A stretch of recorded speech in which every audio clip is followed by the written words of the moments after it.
You know, I have long been a proponent of the idea that the caliber of woman that a man has is directly related to his socioeconomic standing, and few things make it more clear than when you go anywhere near the proximity of one Lizzo. Boy, she is the gift that keeps on giving. It makes it very, very clear. There were a number of things. I was actually talking to a couple of friends of mine. There were a number of things that led me in this direction here, but we were talking about, they were asking me about why it is that you see this type of overwhelming confidence. And it's not that you're seeing confidence. What you're seeing is basically the blind bludgeoning the blind here is what they're doing. And celebrating their dysfunction. Celebrating their dysfunction on an epic level.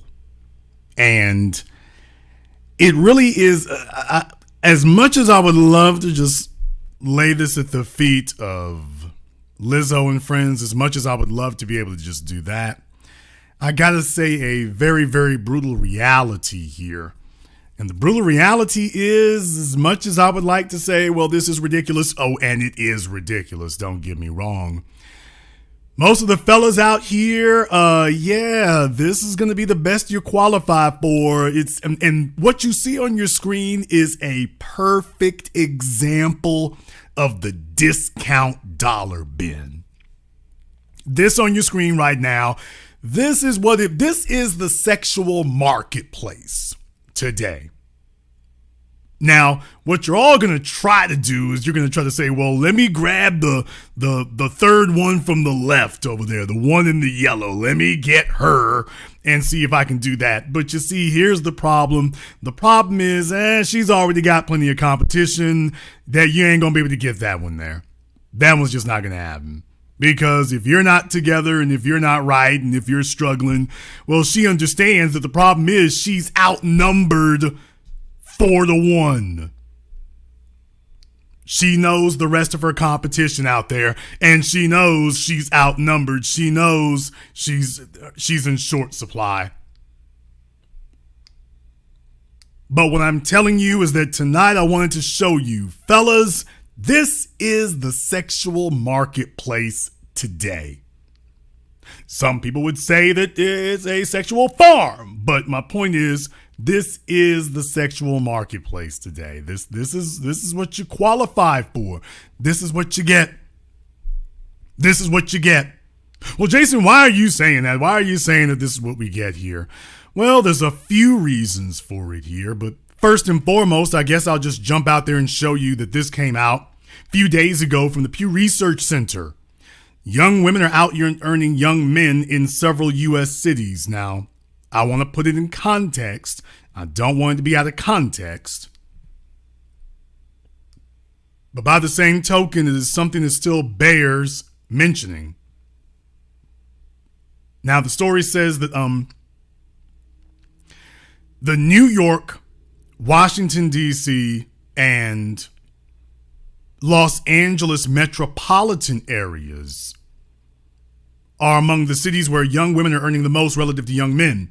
In both the New York and Washington metro areas, that's Washington, D.C., young women earn 102% of what young men earn. Now, they're talking about 30 and younger.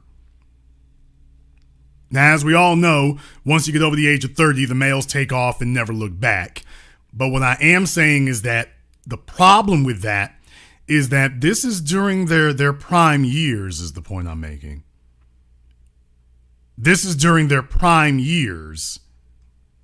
Think about that for a few moments. During the period of time where the females are at their peak sexual viability, this is what's happening in your major centers. Think about that for a few moments. It goes on to say, in both the New York and Washington metro areas, young women earn 102% of what young men earn when examining median annual earnings among full-time year-round workers. In the Los Angeles, Long Beach, Anaheim metro area, the median earnings for women and men in this age group were identical in 2019. So in your largest metropolitan areas here, under the age of 30, your young females are out earning the males. Now, there are a number of reasons for that. And granted, while it is tertiary, it's temporary. I understand that. But when you take a look at the viability chart, just think about that for a few moments. If you wonder why it is that you see things like that. If you wonder why it is that happens. And maybe that helps put it a little more in perspective when you start seeing other things occurring. Once they get past those 20s and whatnot, then you start seeing other things pop up at you. Things start getting ugly, and they probably should at that point right there, because understand something, they get it. And by the way, Lizzo is 34 years old. In case you were wondering, Lizzo is 34 years old. And I'm doing tonight's program because I want the fellas to understand this is what you qualify for now. This is what you qualify for. If you want to know where the best and brightest went, if you want to know where the most desirable went, they're kind of getting knocked off at an earlier age here now. It's more and more happening.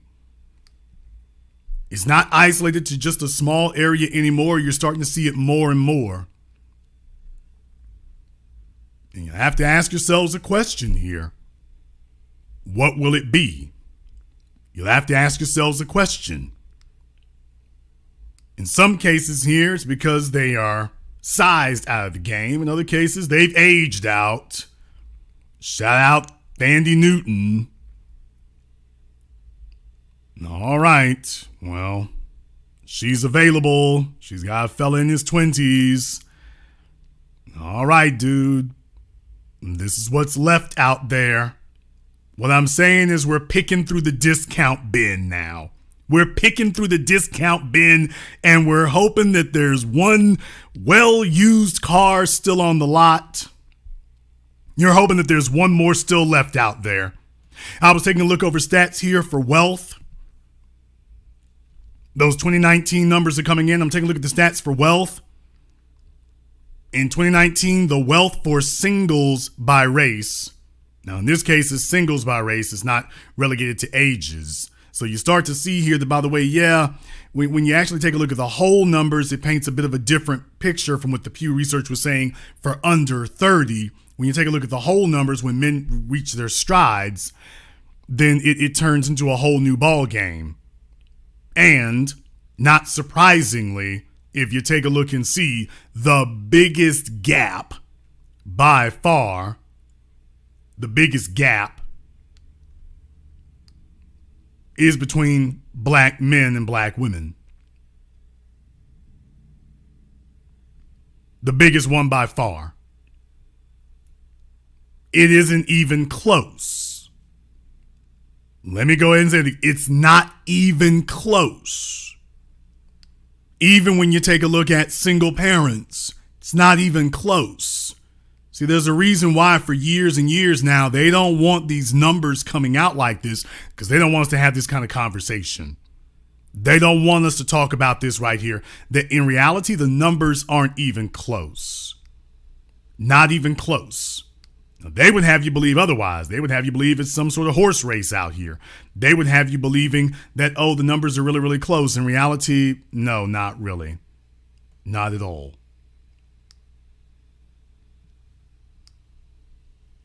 But why is it then? Why is it that this is what you're seeing in that regard? And the reason for it is that when the field is most competitive, you have a situation where they're saying, well, I can just skate by. I can take care of myself. I'm ultra competitive against the men. And then a few years later, it flips and rotates into this.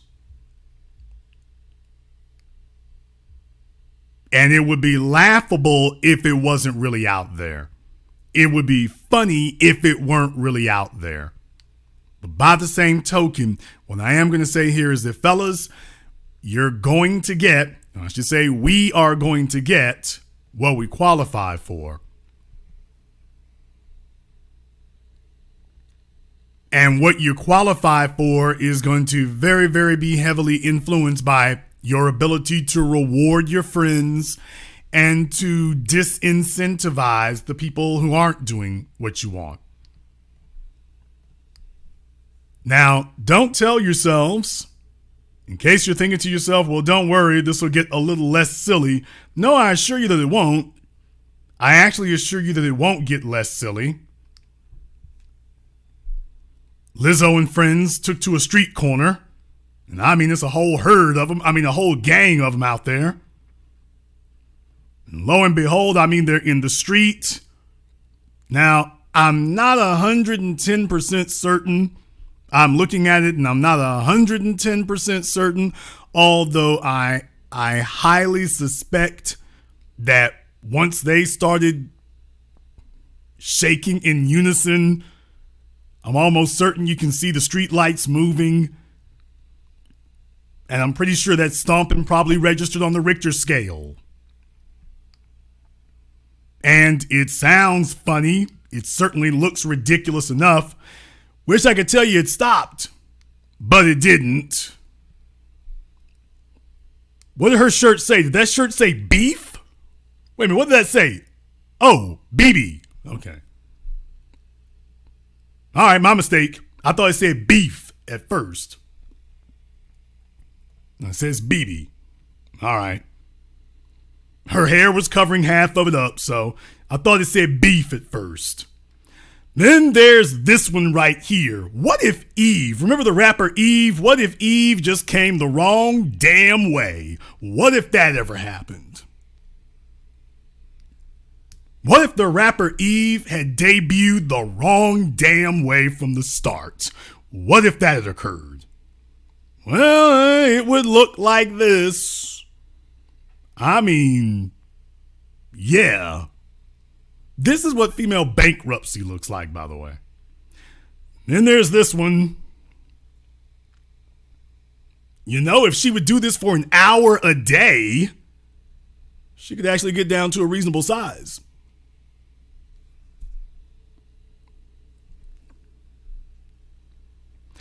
I know what some of you were thinking. It's like, well, Jason, you're just here to be a smart ass. I understand that. That's probably what you're thinking.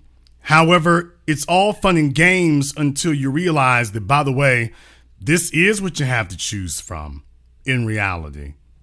It's all fun and games until you recognize that. It's all fun and games until you recognize that basically it's like hunting for a needle in a stack of needles. It's all fun and games on the internet.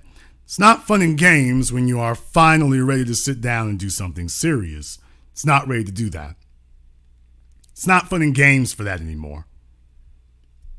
And in this market of incredibly uncompetitive men, fellas, if you want to know what the cost of being uncompetitive is, you send a clear signal to the marketplace that you don't have the ability to reward those who please you. Therefore, you also lack the ability to punish it. And if you don't take the lead in incentivizing, then you're certainly going to take the lead in suffering under it. That's the point. That's the thing I want you to understand. It all seems like a minstrel show, and it probably should to a great degree. But what I'm saying is this is the marketplace, and yes, I think that's a dude over there on the far left. Looks like a dude over there, but a biological male over there on the far left. Yeah, but here's the point. Hate to say it, some of you guys, beggars can't be choosers. And yes, there were some fellas in the chat, by the way, who were sitting up talking about which ones of these they like, and that's a dangerous thing. You see, as men, we really need to be able to speak with a unified voice about what our standards are. But you've got broke, dusty, rat bummy who are willing to just take anything and everything because this is all they qualify for. And it sends the message to the marketplace that as men, this is what we'll take and this is what we'll accept. Now, there's plenty of complaints when they don't get anything for it. Yeah, but you're sending a message with that. And my contention is that this is what most men today qualify for. Seriously. Now, even for those of you who might want to hold out hope here, here's the problem with trying to quantify this away. The truth of the matter is there's only one female in this picture who is not obese. One.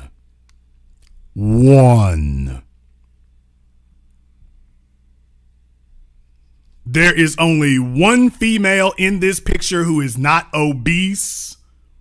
The rest of these chicks look like elephants. She could jump on their backs and ride them away like the Jungle Book. There's only one female here who is not obese. So this one right here was a bit of a litmus test for a lot of you guys too. By the way, there's only one chick in here who's not obese. Just one. The rest of them are. The rest of them are.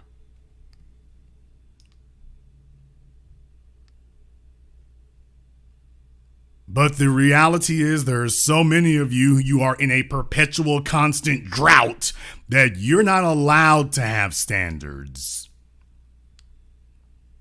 You're not allowed to have standards. You just got to take whatever you can get. And then you go to the internet and say, okay, we're going to take that as well. If you all are agreeing with what I'm saying here tonight, go ahead and hit the like button and give me a thumbs up in the chat room. I want to talk to the fellas about this tonight. I know this is going to be a hard one for you to accept, and I understand that, but I'm going to talk to the fellas tonight. That for most of you dudes, I got to tell you right now, all the more reason to get your weight up, because this is an insult to our intelligence. This is an insult to our being. This is insulting. It's not slightly annoying, it's insulting. Hit the likes button for me. What I'm going to do is I'm going to go ahead and open up the phone lines. The number is 646-787-1933. That's 646-787-1933. Your personal access code to the business. What I might do a Zoom call. I might give you all a Zoom option. If you all would like for me to offer a Zoom option, go ahead and give me not a thumbs up. If you would like for me to give you a Zoom option, I want you to give me a black fist in the chat room. If you all would like for me to get a Zoom option, go ahead and give me a black fist in the chat room. The white folk too, y'all can give a black fist is on you. This is the one time you can get to do that. Don't be shy. But if that's something that you want me to do, if that's something you want me to offer, give me a black fist. And if you all approve of that, I can go ahead and see about getting that set up for you here. We can go ahead and see about getting that set up for you. Well, so far they seem to like that idea. So we can go ahead and probably see about getting that going for you here. Yeah, they like that idea a lot. Well, all right. I guess that says it all. Let's go ahead and get some phone calls going in here. The number is 646-787-1933. That's 646-787-1933. And I want to have an honest moment here. Fellas, this is what the men qualify for here today. It looks like a clown show. It looks like a minstrel show, but this is what they qualify for. This is what the fellas are doing out there now. It doesn't look good. The future is supposed to be looking better, but that's not what we have going on right now. It's not looking great at all. Go ahead and give us a call here. And I'm going to see if I can check and maybe getting a Zoom option available here. Also, big shout out here. Thank you to everyone who has contributed to support tonight's program on CashApp, PayPal, Super Chat, whichever method you're using there. Thank you very much for doing that. Divine Feminine, I see you over there showing up and showing out. She ain't built like Lizzo, so I guess that's a start. So thank you very much for checking in there. Peter Barnes, everybody else, we appreciate that. Let's go ahead and see if we can get a couple of folks on the line here. And I'm talking tonight that this is what the men today qualify for. Having a very brutally honest conversation. Welcome to the Sexual Marketplace 2022. Welcome to the Sexual Marketplace 2022. This is what you got. Broke dudes and busted chicks. Caller from area code 419. You're on live with The Business. What's your name? Where you calling from? Hey, what's up, Jason? This is Joe calling out Toledo. As I always say, you keep it 100, bro. Thank you very much for giving us a call tonight. What's on your mind, brother? Well, Jason, you know what? I agree with you 100%. Now, I just want to ask a question with the high value man, with the picture that you showed. With the high value man, do they also have this option of women? Don't get me wrong, because nowadays, like you just pointed out with the economic part, with these women that are like this form of body shaping, maybe making some money and thinking that, they can get a high valued man. Would you say the option is out there? So do you think that a high valued man would pick that option? It depends. The thing I hate to have to say here is that we are subscribing the term or the label high value to fellas who are not high value. That's the thing right there. Think about that. Where we're subscribing those values to them. But I'm not going to lie. On the other hand, there are some fellas out there that, if just because a guy makes a good income doesn't mean that he's an alpha mentality. It doesn't mean that. And there are some fellas out there, they're just getting in where they fit in. Give a case in point here, as a matter of fact. That's something else I wanted to show, so I'm glad you brought that up here. Case in point here. Another video to take a look at there. Here's Lizzo again. She was with some guy on the star of Euphoria, Jacob something. And you can take a look right here. I thought she was going to eat him at first when she leaned towards him. She didn't do that. So first she opened up her mouth and I thought she was going to swallow him whole, but she didn't do it. So they slowed it down. She was only there probably in front of him for like 3 seconds, and she just wanted to lean forward like she was going to do something there. It's like, yeah, but that's what you have going on. So what I'm saying is, playing nice about that and stuff and not having very clear standards about it. This is the result, man. This is where we're at. I agree with you 100%. And down with the men that might be more economically challenged, for sure. That's only the option out there for us, that men that may be more economically challenged as opposed to someone that's well off. Thank you, Jason. B1. Have a good one. Thank you very much for giving us a call tonight. Let me get caller from area code 302. You're on live with The Business. What's your name? Where you calling from? Yeah, Jason. How you doing? I go by, I'm Ja Rule's in the chat, but I'm James from Wilmington, Delaware. All right, James from Wilmington. What's on your mind? I've been wanting to ask you for a minute. What do you say to the brothers who are slim, fit, and in shape? And I want to say a nerd. I don't want to say I'm lame or anything like that, but I'm a nerd. And the average black chick just has her head in a vice whenever I walk past her. So I'm past that. I'll just leave you alone. If you don't want to mess with me, I won't mess with you. But I'm not here to say that I find most white women attractive, because I don't. But I've come across some. I haven't said anything to them. They slim and they fit, and they're giving me choosing signals. And I'm 48 years old, and these girls in their early 30s at the latest. And I got maybe a couple good swings in me, and I'm ready to retire. And what do you say to me? I mean, what do you tell me to do? I don't want to go for them because I know who I am and I know who they are. So I'm really stuck between a rock and a hard place. But I'll be lying if I said I didn't find them attractive, though. Okay. Well, my first question when that kind of thing comes up is I have to say here, what is it about you that the black women have an issue with that the white women don't? I honestly couldn't tell you. It may be my diction.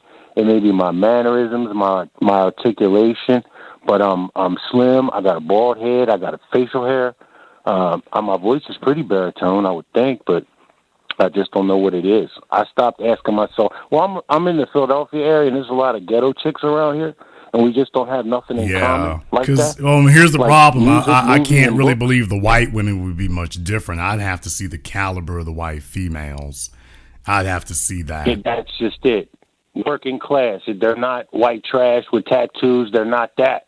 I wouldn't go for that. I'm way past that. I know the difference in that. You got these niggas out here who look at these white girls that are fat, like the girls that you're showing in that Lizzo video, and they love them. And I'm like, y'all niggas just don't know. They're getting in where they fit in.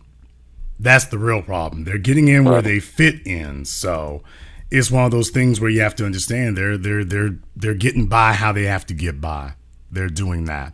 So you have to judge on that basis. But brother, I would have to tell you here, I'd have to see these women, because water seeks its own level. It seeks its own level. So, if you're popular in one place, not in another, because as a man, generally speaking, we're popular across the board. That's generally the way that works. It's not really that we go in one place and we're popping and we go to another place and ain't nothing happening. Generally speaking, it hits across the board. So if it's not hitting across the board, maybe the black females know something that the white ones don't. What could that be? I don't know, bro. You got a hickey on your forehead or something? I'm not sure. Nah. What I'm saying is obviously there's look, the bottom line is it's not some great big huge accolade to be able to get a non-black female. That's like finding pennies on the ground. Everybody is going to stumble across that. I got to take a look at the caliber of them, and I'm just saying I don't think there's going to be this great, big, huge, I just gigantic told you, difference. working class, not trashy at all.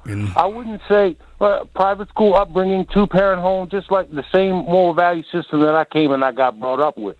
Okay, so you're saying that State, I don't see them now. So you're saying that working class black females are not trying to talk to you?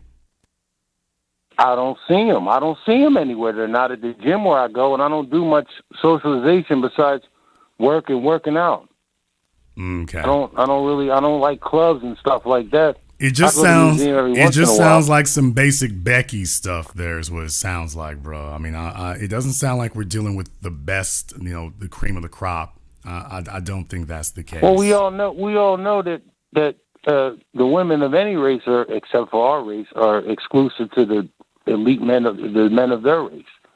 So you're not going to get them anywhere. The white guys get the elite black women. We don't get the elite of any other race. That's reserved for the guys of their race. Everybody knows that.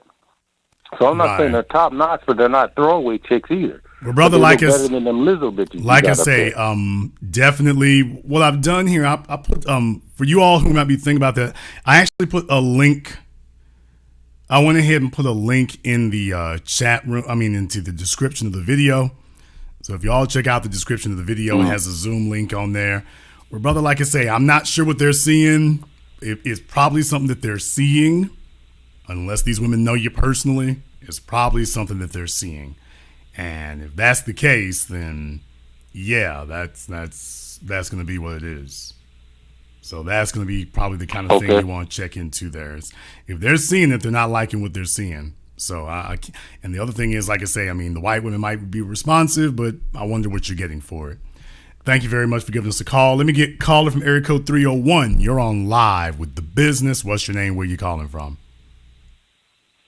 How you doing, Jason? This is Legal Eagle from D.C. Legal Eagle from D.C. What's on your mind, brother?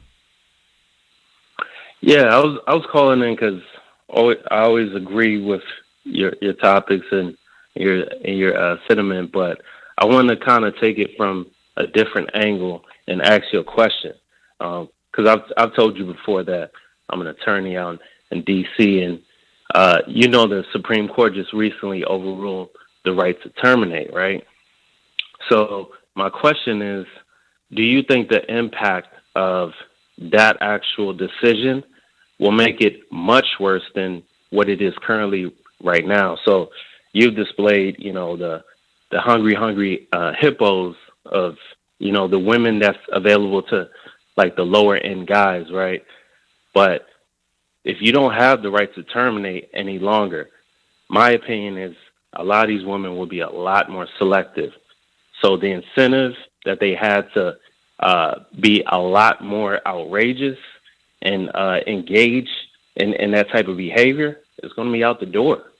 So I think it's going to get much worse from men. What do you think about that?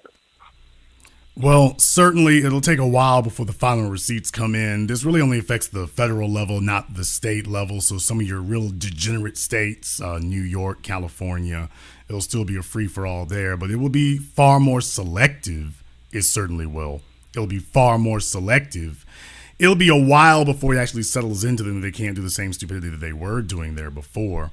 But by the same token, like I say, ultimately, as men, if we're not in a position to be able to step in and reward good behavior and disincentivize, punish bad behavior, it won't make a real difference to begin with. You'll just, the chicks out here who are trying to, who are trying to have keep a nigga baby or doing some real slutty stuff, right. They're don't put it past them hoes to drive 1,000 miles to go somewhere to get an abortion. Don't put it past them. That's like in Texas right now, what they're doing is they're driving across the state line into Louisiana, to my hometown of Shreveport, because they can't get abortions in Texas. So they're driving from Dallas and whatnot, coming to Louisiana, and they need to stop that in Louisiana too. But don't put it past them in that regard. The real thing is power is not given, it's taken. And what we're going to have to definitely show is that we're back on the block, and the men are going to have to incentivize these things. And there's going to have to be a strict code of conduct. We got to discipline the dusties. We got to have a zero tolerance policy where that's concerned. The code of omerta can't exist for us, which is why all the talk and all the hot air that gets ventilated over there in the high value red pill circles is useless, because the women don't care about men's complaining. What they want to know is what are you going to do about it? And when we become the power brokers who make people's lives easier, that's what incentivizes people. That's what does that. Gotcha. Thank you very much for giving us a call here tonight. I see some folks in the waiting room in there on Zoom, as a matter of fact. See some folk in the waiting room there on Zoom. I'll go ahead and bring one on here if I can. And don't jump in there. Don't jump in there in the dark either, by the way.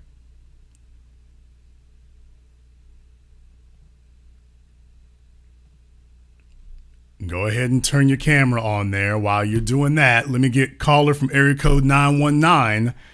You're on live with The Business. What's your name? Where you calling from? Jake from Charlotte. How you doing, Jason? Jake from Charlotte. And what's on your mind? I read something the other day that said you don't really know your guys around you until you're in a situation or money's involved or you find, their woman. And so that's when you really know who you're dealing with. And I've been shocked to see a few of my very, very close guys get with what you presented as the market, currently. I'm shocked. And, so why are you I would just shocked? Say, get your money, huh? Why are you shocked? Because we were the best in the school, in the city, and all of that, and then they pick one of those. I love them. These are going to be my sisters, in the future. But I'm just saying, wow.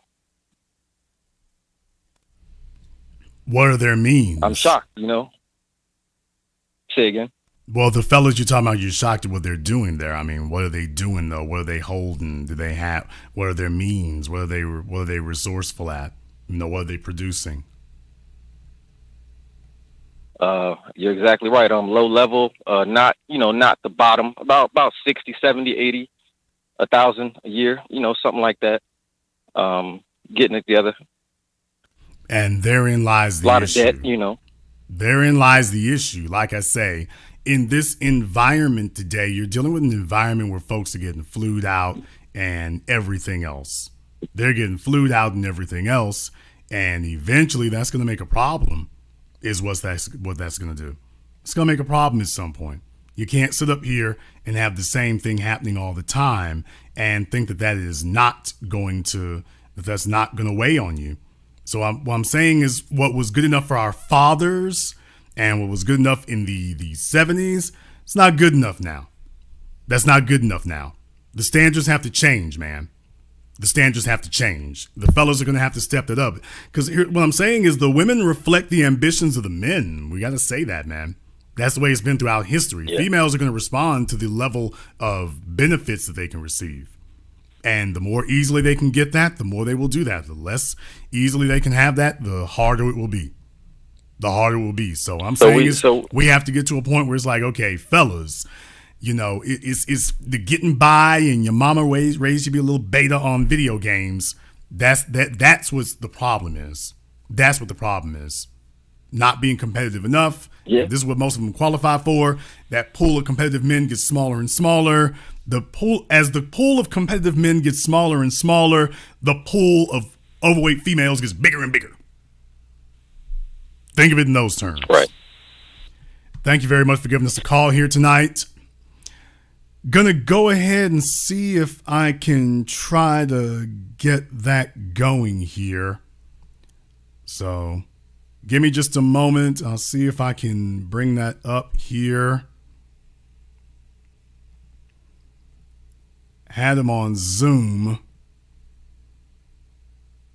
For some strange reason, it's not showing you there. So he's on Zoom right now here. I'm trying to see if he sees me, if I can see him. I can see him just fine, but for some reason it's not showing him. Go ahead and speak there, PM. Is that you? Yes, it is. How's it going? Okay. PM, Silver Spring, Maryland. See if we can figure out how to get your video going. What's on your mind? Hey, nothing much.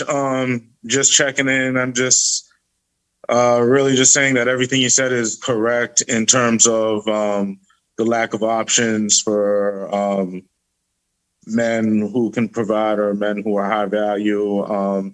It's really just a shame. And it's like you hit the nail on the head when you basically made the point that,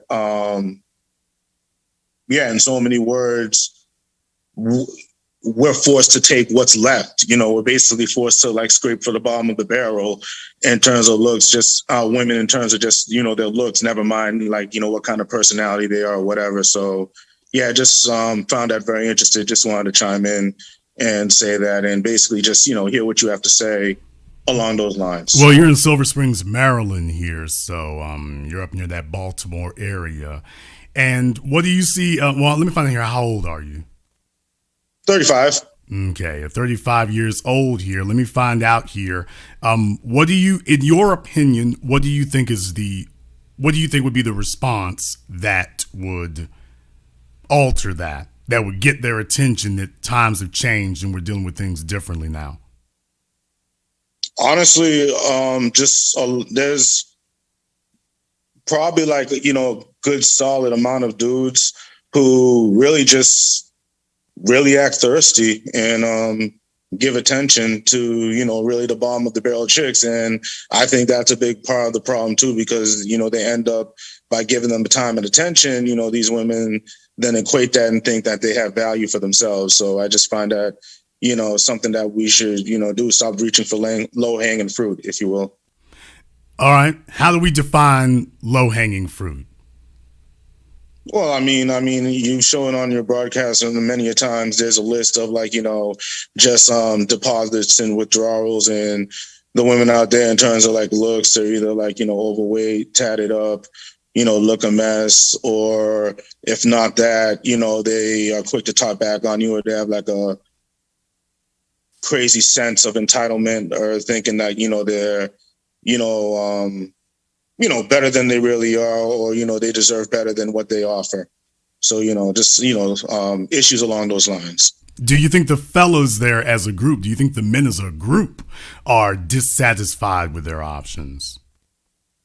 I think many of them definitely express dissatisfaction. I think there are some that are dissatisfied, but, you know, just stomach it. And then I think there's like, you know, a vocal amount of them who just basically want to, not a vocal, I shouldn't say a vocal, but I think there's like definitely a present contingent of dudes out there who are just basically content, or who just in their minds, at least, or through in their behavior, you can see that they kind of like are settling or just put up just to say they have somebody. And then, that's before you start talking about dudes who run up on a lot of these girls and get them pregnant and God knows what. So, Well, like I say, definitely, how we're going to be judged as a group. It's cool if you have an individual who's doing okay for themselves, but we're going to be judged as a group. And if the group looks like it's struggling, that becomes the reputation of the whole, fairly or unfairly, because like I say, I mean, there's only so much work that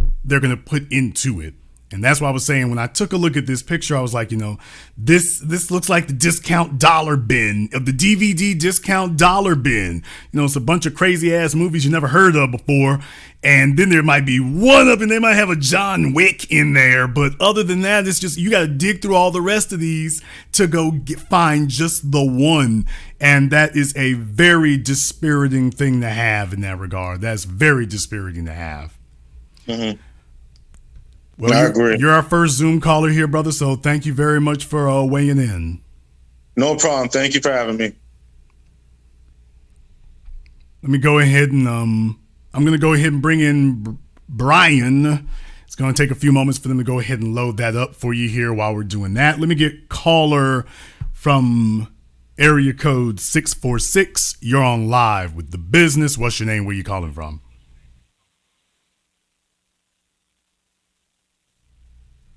Caller from 646, last try. You're on live. Hi. Is this me? Am I on? Are you on meth? Are you on crack? Are you on heroin? Oh, yes. I don't know which one you're on. Hi. I don't know. I really don't. I am on the line, and this is Kansas, right? Okay. From New York. Ma'am, take your phone off a speaker. Okay, 1 second, because I'm cooking too. I'm sorry. 1 second. Let me get my phone and take you off a speaker. Her whole life is a mess, y'all. Her whole life is just... You're talking about heroin. It is no good. Yeah, this is what we get here, boy. This is what we get. Okay, we'll let her call back. Caller from area code 601, you're on live with The Business. What's your name? Where you calling from? Hi, it's Cassandra from Jackson, Mississippi, by way of Atlanta, Georgia. Cassandra from Jackson, and what's on your mind? Yes, I'm distressed by this what you guys call obese. I mean, anybody over size 2, because that's what the media has programmed you with. Anybody over size 2 is obese at this point. And so, of course, anybody that's a size 2 and below or 00, they're quote-unquote better or whatever. But my point is not to disparage anybody. My point is, either way, if they're over a size 2 or under a size 2, the man have a technical term that we call eyes. And so that determines, who they want to deal with, whether they want to deal with somebody Lizzo size or okay, let me find out a couple of things here, Cassandra. How old are you? I'm 50. Okay. You have any children? 0. Okay. You're 50 years old, but you don't have any children. No. And have you ever been married? Have you ever been married? No. Okay. No. So she's 50 years old. She has no children, no husband. So exactly with what expertise do you speak about the sexual marketplace then, Cassandra? Well, I've been young before. Also, right, but the thing is, though, what I'm saying is that this isn't about being a size 2. That's not what that's about. It's not about being a size 2. This is about, because anything really below size 8, depending on her height, might even be able to stretch that to a 10. It's not about being a size 2. So when you make the extreme argument that, men are looking for somebody waifish, no, man. Healthy doesn't have to be waifish. So why is it that a healthy weight is offensive to you? It's not offensive to me. It's just. But you went to size 2. Offensive to me, you went to size 2. Good. So what's wrong with being a size 6? What's wrong with that? Nothing. Okay. What's wrong with being a size 8? But it is the only. Nothing. Okay. What would you consider to be? Nothing wrong with being a size 88. Okay. Nothing wrong with that. Ma'am, you don't think if you don't want them, why does that matter? Ma'am, you don't think being a size 88 is unhealthy? Probably, yeah. It probably is, but right. That's the point. Okay, so do you realize but do you realize that's kind of a problem though, ma'am? When you sit here and say, I don't have a problem with being unhealthy, ma'am. Do you hear yourself what you're arguing for? Do you hear that? I'm not arguing for that. My point is, whatever size they are, you shouldn't disparage people from under a size 2 or over a size 2. It depends on the person. It depends on the person's personality. It depends. Size 2 people have 4 or 5 children. See what I'm saying? I mean, so you can't just, a size is not just the quantification whether it's better than or less than. Okay, so you're saying if a woman were a size 88, which essentially would mean that she is a pile of rubbish, you're saying that doesn't matter. It depends on the person. It depends, that's ma'am. The whole point. Okay, I but know people that's tell me what is they married. The people on my 600-pound life is married. Okay, so that makes it okay. Yeah. So that makes it okay. No, it doesn't. Well, it just depends on the person. Is my point of view. You have to take more into consideration than just weight. What else is there to take into consideration? What else is there to take into consideration? Lizzo got to do the same thing the other people do. She doing the same thing Nicki Minaj doing. And not Nicki Minaj anymore, but like Lizzo is not. They doing all the same thing. So Lizzo is not doing the same thing, ma'am. Lizzo is not doing the same thing. All right. She's not doing anything even remotely close to the same thing. She is a laughing stock. Right. That's why the white people got her up there. Right. Exactly. Okay, that's my point. But you're talking about 88 pounds is okay. That's the problem. I mean, you're talking about a size 88. That's not a woman. That's a tent. That's not a woman. That's the Astrodome. That's ridiculous. That's my issue with it here. My man, let me see. I'm trying to get this thing together here on Zoom. Let me go ahead and get Trey. It's Trey. Go ahead, Trey. Go ahead, Trey. Go ahead and unmute yourself here. I know you're hearing what she's saying. Let me go ahead and put her on mute here, and you can go ahead and let me know what you think, brother. What do you think of what you just heard? What I think is she's trying to be emotional and how she feels about weight doesn't matter. And I mean, as a person who, eating disorders are real. That's a real thing. I can't deny it, won't deny it. But I don't know, from being raised around people who technically are obese, is what one would medically call it. I've developed a technique of just not trying to eat as unhealthy for sure. And just not trying to glorify like, oh no, you look good in that. Like, okay, but she's literally sitting there telling us that it doesn't make a difference whether you're a size 8 or a size 88 as a female, that it doesn't make a difference to us as men. I don't want to turn my mic up just to make it, I don't want to echo. I don't want any audio issues, but because I'm in my garage.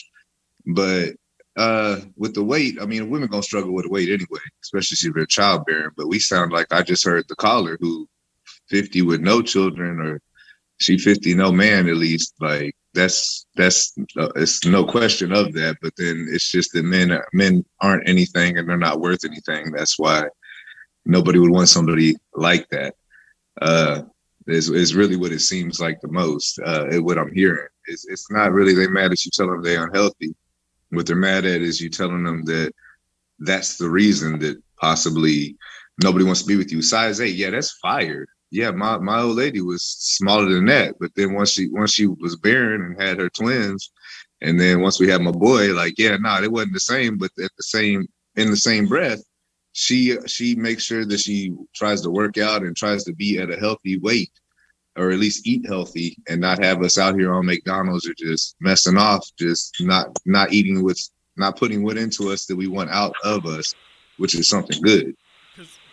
Cassandra, do you think that men should have any standard for the females that we want at all? Should there be what should the standard for being a woman today be, in your opinion? Whatever their eyes tell them, whatever the man's eyes tell them. No. I'm saying the women. The women. Okay, No. I'm saying for the women. What do you think the women's standards for themselves should be when it comes to wanting to attract a man?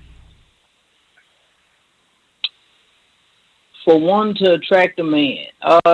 What standards should the women hold themselves? What standard do you think they should hold themselves to? Okay, go ahead. What standard do you think that women should hold themselves to? Whatever they feel as their best weight. Just like me, I need to lose weight myself. How much? And I'm just now realizing why, all these people and the keto. Okay, Cassandra, but how much? Cassandra? Cassandra, how much do you need to lose, ma'am? Or how many? Excuse me, hold on, not to cut you off, but how many pounds do you think you could turn into muscle before it made an actual difference? Because what does that mean? I don't know. Well, speaking I don't in know terms what that of, means. If you're 5'4", I don't want to be muscular. 180 pounds, or you weigh 190 pounds, you could say that at 5'4", if you weighed maybe 140 pounds, and it was all muscle because you've been going and working out and actually trying to do something for your body or for yourself, for what you look like, not even what you look like, but how you feel, because you'll feel way different at 190 than you do it when you're 140 at that same weight. No matter what your age is, you're going to feel a lot better the smaller that you are, or at least the more fit you are. So he's not saying you have to be a stick figure, because he's from the programs I've listened to, he's never like, oh, you're 5'2", 120. He'll let somebody know when he checked the Instagrams that we don't even see. This is the first time we've seen Zoom calls. But when he's looking, he's like, oh, well, you're not a stick figure. That's good. Well, Cassandra, let me find out, Cassandra, what is your current weight right now? No comment. Okay, give us a ballpark. Are we over 200? Be honest. Be honest. Nobody can see you, Cassandra. Nobody can see you. So what's the number? Ma'am, give us the digits. Drop the digits. Cut the bull jive. You 50 years old, baby. You about to be gone anyway. Go ahead and just drop the numbers now. What does that mean? You baby, 5 years younger than me. What baby, are you talking about? You 50 years old. You ain't got a husband. You ain't got no 45. Kids. What's the point? What are you protecting? What's the point? You 45. What is the point? What are you talking about? Well, approximately, but my point is, ma'am, what are you protecting? What are you protecting? What are you protecting? You're not protecting a husband. You're not protecting no children. You might as well go ahead and drop the damn digits. Go ahead and give us that 400 pounds. No. 400? Nah, man. I'll be out of here. Give us that size. Give us that.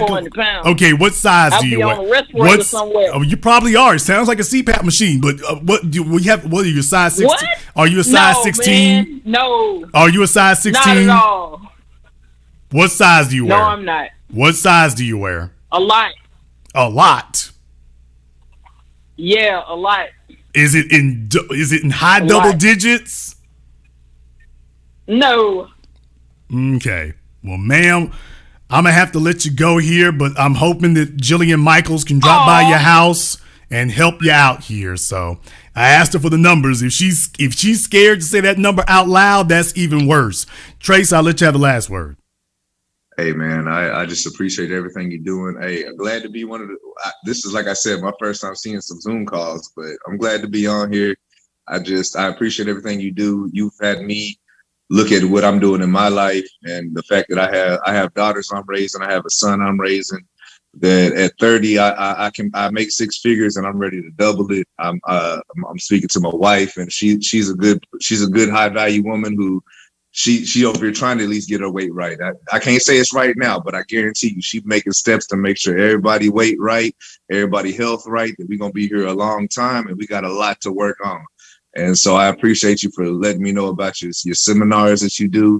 I appreciate your PayPal. I appreciate you, man. God bless everybody on here tonight. I know you ain't really religious, but I appreciate you for the knowledge you've given me as a young man, and you giving other people and how you hate these other cats. You let somebody call in, the first time caller, long time listener. Like, that's what's up. And you really on some good stuff. I appreciate you, brother, man. B1. Black Coach, thank you very much for tuning in here tonight, brother. Thank you very much for joining us here. Like I say, definitely whole bunch of folks here. Like I said, we just starting this tonight. We are just starting this. So I got one more person here on Zoom, so you can go ahead and get back in there too if you want to there. Brian, go ahead and get yours up. Go ahead and get yours up. While you're doing that, let me get caller from area code 901. You're on live with The Business. What's your name? Where you calling from? Yeah, how you doing? This is Derek from Memphis. Okay, Derek from Memphis. What's on your mind? I have two questions. My first question is, how is it that a female should go from size 6, maybe size 8 when she's in her 20s to be content with being 220, 230 pounds in her late 30s and early 40s would be cool with it? Well, once again, it's a cost-benefit ratio analysis. It's risk-reward. There should be no surprise that the higher up in the income strategies you get, the more that it becomes a priority, because men who have options don't accept certain things, and they know that. So the bottom line is, if a female is around a bunch of men who don't have options, that environment is going to influence what she does. When she's around men who have options, they're going to let her know quick, fast, in a hurry, hey, that doesn't fly here. I don't have to take that. I don't have to deal with that. And that's really just what it is. That's really just, it's really that simple. What caliber of males do you have, and do they have options? Because men with options are going to be very quick to cut it off. Very quickly. They won't give you, you're invisible to a man with options. A size 88, please. But I mean, just a female like that, dude, it's just, the bottom line is, yeah, she's to a man of options. She wants him, but he doesn't want her. She's invisible to him. And that gets through very, very quickly to their psyches. Very, very quickly. You got another question? Yes, sir. My second question is, how is it that some guys, or how does a guy get to the mentality of when he's in his 20s, you know, he has a certain standard of what fine is or whatever. It may be size 4, 2, 3, slim, whatever it is. And then late 40s, early 50s, all of a sudden, the example of the women that you gave in the video, all of a sudden becomes, oh man, she's okay. Oh, well, she got her ass on her. It's about the inside of the person. How does that flip? Once again, brother, you have to be able to afford to have standards. That's the bottom line. You have to be able to afford to have standards. You can't just jump up and say, okay, I got standards and here's what it is. That's just it. You have to be able to afford that. If women expect resources from a man expects femininity from a woman. You have to have that. So if a fella's spend his whole life working and never could figure out how to become a man of resources, he's going to spend the rest of his life begging. He's going to be begging for food. He's going to be begging for jobs. And he's going to be begging for a woman that isn't an embarrassment. It's really that simple. Okay, thank you very much. Thank you very much for tuning in with us here tonight here on Zoom. I want to try to get this a little bit better here. Brian, there on Zoom, would you do me a favor and see if you can turn your phone sideways? Turn it vertical if you can. I know it's a little bit of a problem. If you're on a laptop or something, I'll try to do it differently. Yeah, that'll work out a little bit better for me. Thank you very much. I appreciate that. Let me go ahead and get you up here. Let's go ahead and... Yeah, he's got that up there. Brian, yeah, he should be able to hear you. Go ahead and speak. I missed. All right, there you go. Good evening, Mr. Black. All right, there you go there. All right, Brian, you're on Zoom. What's on your mind? Yes, sir. I am a subscriber of yours and a longtime fan, and obviously I'm a white man. I'm a 56-year-old white man. I was born and raised in the DMV in Northern Virginia. And someone said in chat that I should call in. I just wanted to be able to maybe, through your guidance as the host, sir, be able to offer maybe perhaps another perspective, growing up as a white man in the DMV in the DC area.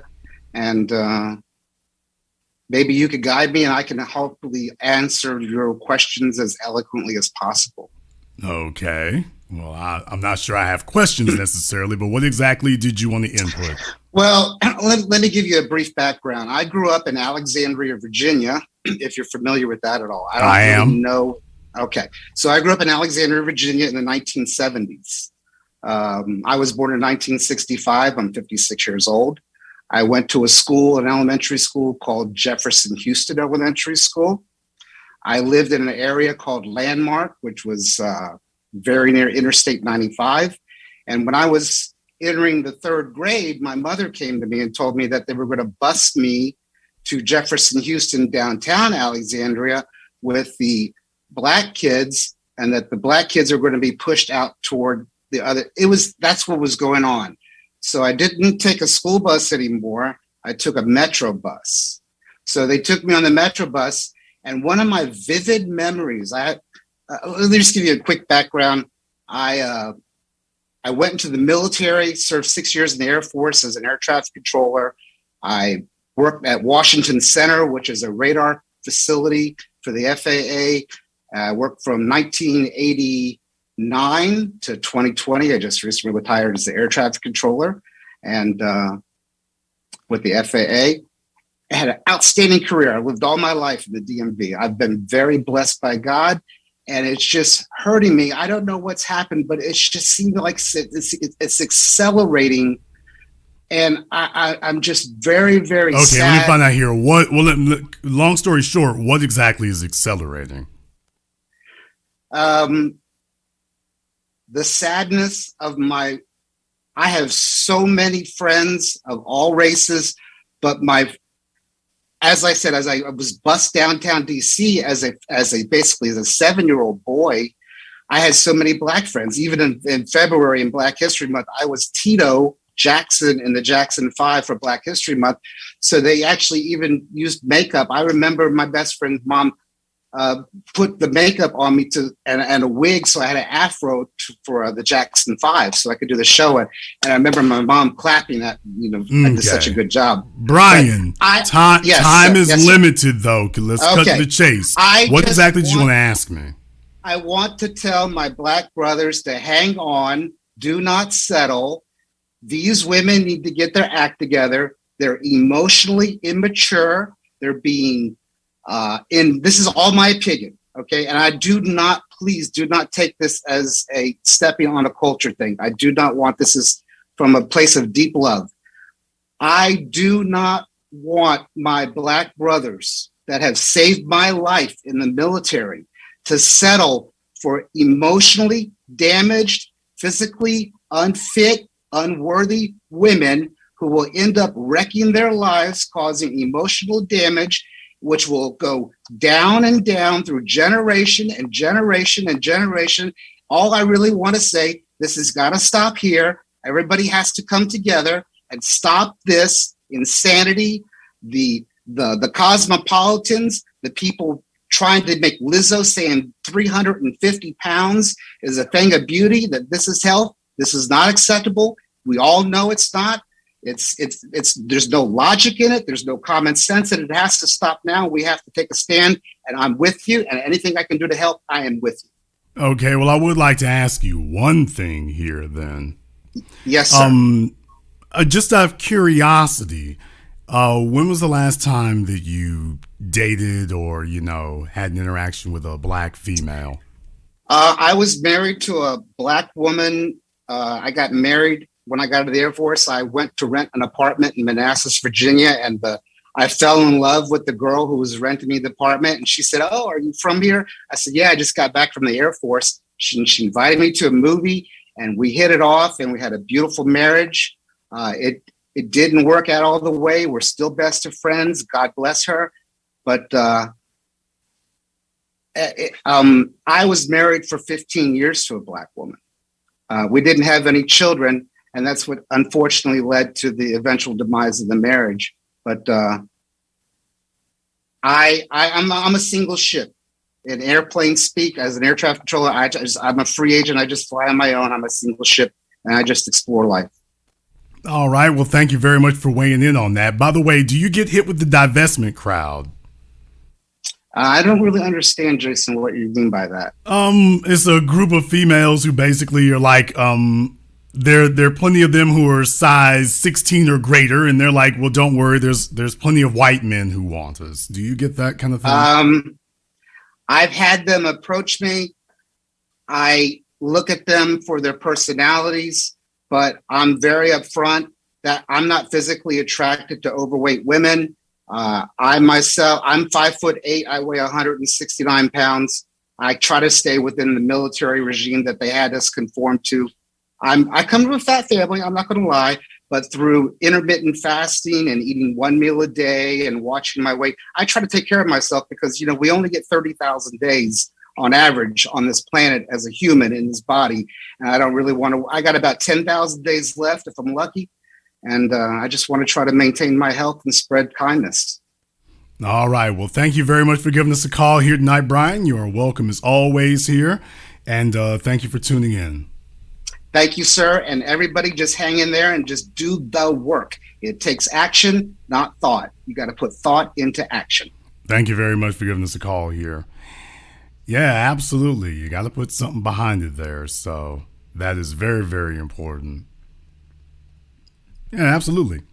Let me get caller from area code 818. You're on live with The Business. What's your name? Where you calling from? Hey, Jason. This is Cam Fairchild out of L.A. All right, Cam out of L.A. What's on your mind? Chicago. Cameron Fairchild. All right. Originally from Chicago, calling from L.A. All right, what's on your mind, Cameron? Hey, just calling to let you know, man, I love the show. I appreciate everything you do on both channels, TBA, and on this channel, The Business. And I kind of want to co-sign on what one of the Zoom callers had said, is that there isn't really a lot of options for a lot of men out there, because I know throughout my life, it was slim pickings. I went to college, graduated, did everything you're supposed to do, held down a steady job, always increased my income, but I never married. I never had kids. And I feel that's because it was always, like an uphill battle. Most of these women are already programmed, and I hate to generalize, to have attractions to or babies with the same handful of Pookies and Ray Rays. So by the time I would show up, they weren't even in the mindset to appreciate it. So, I'm just co-signing on how difficult it is. You want to stay within, you don't want to be a divester, but it ain't easy. It ain't easy. And I'm not attracted to big women. My mother wasn't a big woman. So it's not like I see big women and I assume, well, that means love and that means nurturing. Some men do. They certainly means fed. That's for certain. But thank you very much for giving us a call tonight. Let me get caller from area code 267. You're on live with The Business. What's your name? Where you calling from? Hi, yes. Good afternoon. This is Timmy from Williamsport, Pennsylvania. I'm just calling to agree with a lot of what you're saying. Throughout college and high school, the sad part is a lot of these older females are actually pushing this ideology. including people in my family, telling you that you can be overweight and a man should accept you. Your career is important, and career will bring higher value men. And, for a long time, but a lot of these young girls, we don't know what's going on because the older females are brainwashing them. And, but thank God I didn't get overweight, but I did focus on school and stuff. And I see a lot of my peers who are being brainwashed by these older females. And even and I have nothing against the LBG community, but I see a lot of these LBG men, pushing the same ideology at the same time. And so, I mean, does a young girl, where can they go to get other influence? They can go here. I came across they can go here because, you know, the older generation and whatnot, they checked out a while ago. They checked out a long time ago, and they left you all to your own devices. It's just simple as that. So, you heard Cassandra. She 50 years old, never been married, no kids. She don't give a damn. She's like, look, I can be size. When you're talking about you be the size of a flying saucer, you're not going to get anything from her. So just understand, if you're not here, you're not getting anything. If you're not here, you're not getting nothing. A question? Oh. Make it quick, Timmy. I'm sorry, Cap. All right. I'm also seeing a complete role change. In high school. Let's get. We're kind of short on time. So, what's your question? Okay. Do you see a complete role change in men, females, roles, like gender roles? I'm seeing a lot of females are becoming the head of the household, and the men are becoming more stay-at-home. In some cases, this is about the emasculation of the warrior class. You have females out here trying to be protector and provider, which is totally wrecking their psyches, and they're losing the home whatsoever. The daughters are turning into battle axes, and the sons are turning into soft submissives. So yes, you are seeing some of that happening. Is hugely dysfunctional. Now, this works great if you're a government because you've already conquered people, but as far as the society at large, it doesn't serve them very well. Thank you very much for giving us a call here. Let me see. I got another one on the line here. I got Larry on the line here on Zoom. Let me go ahead here. And Larry, you can unmute yourself. Hello, Jason. Can you hear me? We can hear you just fine here, brother. What's on your mind? All right. Thank you, sir. We're greatly appreciated. I'm from Woodbridge, Virginia. And I just wanted to add my 2 cents in regards to my biggest problem is with the thought culture and the OnlyFans culture embracing this behavior, as you always talk about, and it's intensifying because they have so many customers and it makes them feel like there's something special besides just them getting the 6-figure income jobs and whatnot. But then you have the ones that have got the side hustles with the OnlyFans. They got their own strip clubs. They got their own events. I mean, you would think that they would have their own Sports Illustrated editions for the BBW crowd nowadays because it's just an ever-growing thing. And like you stated, I think it's just going to intensify as years progress. Well, brother, let me find out here, in your opinion here, what is the proper response for us as men in the 21st century here? Because my issue is the whole reason why I did this program tonight was to say this is what today's men qualify for, because I see that really they're incentivizing it. As you know, the thirsty energy for Lizzo in certain quarters encourages that. Like you and me will be sitting here saying, this is ridiculous, but there's always going to be this group that is going to be sitting there like, well, y'all fellas don't know what you looking at right there. So what, in your opinion, what's the correct, appropriate response to that? I think that a correct, appropriate response for us that are about our business and that are about, like you said, being high value men, increasing our incomes, increasing our value and whatnot. We need to kind of, in a sense, charge those fellas to the game because they're the ones, like you said, they're the ones that are looking for the gutter sex. And they're the ones that are going to be going to the club until they're the age of 50 or 65 and whatnot, because that's the only kind of women that they, and quote unquote, as you say, qualify for. So it's up to us to actually chastise them and say, hey, why is this the only thing that you're going for?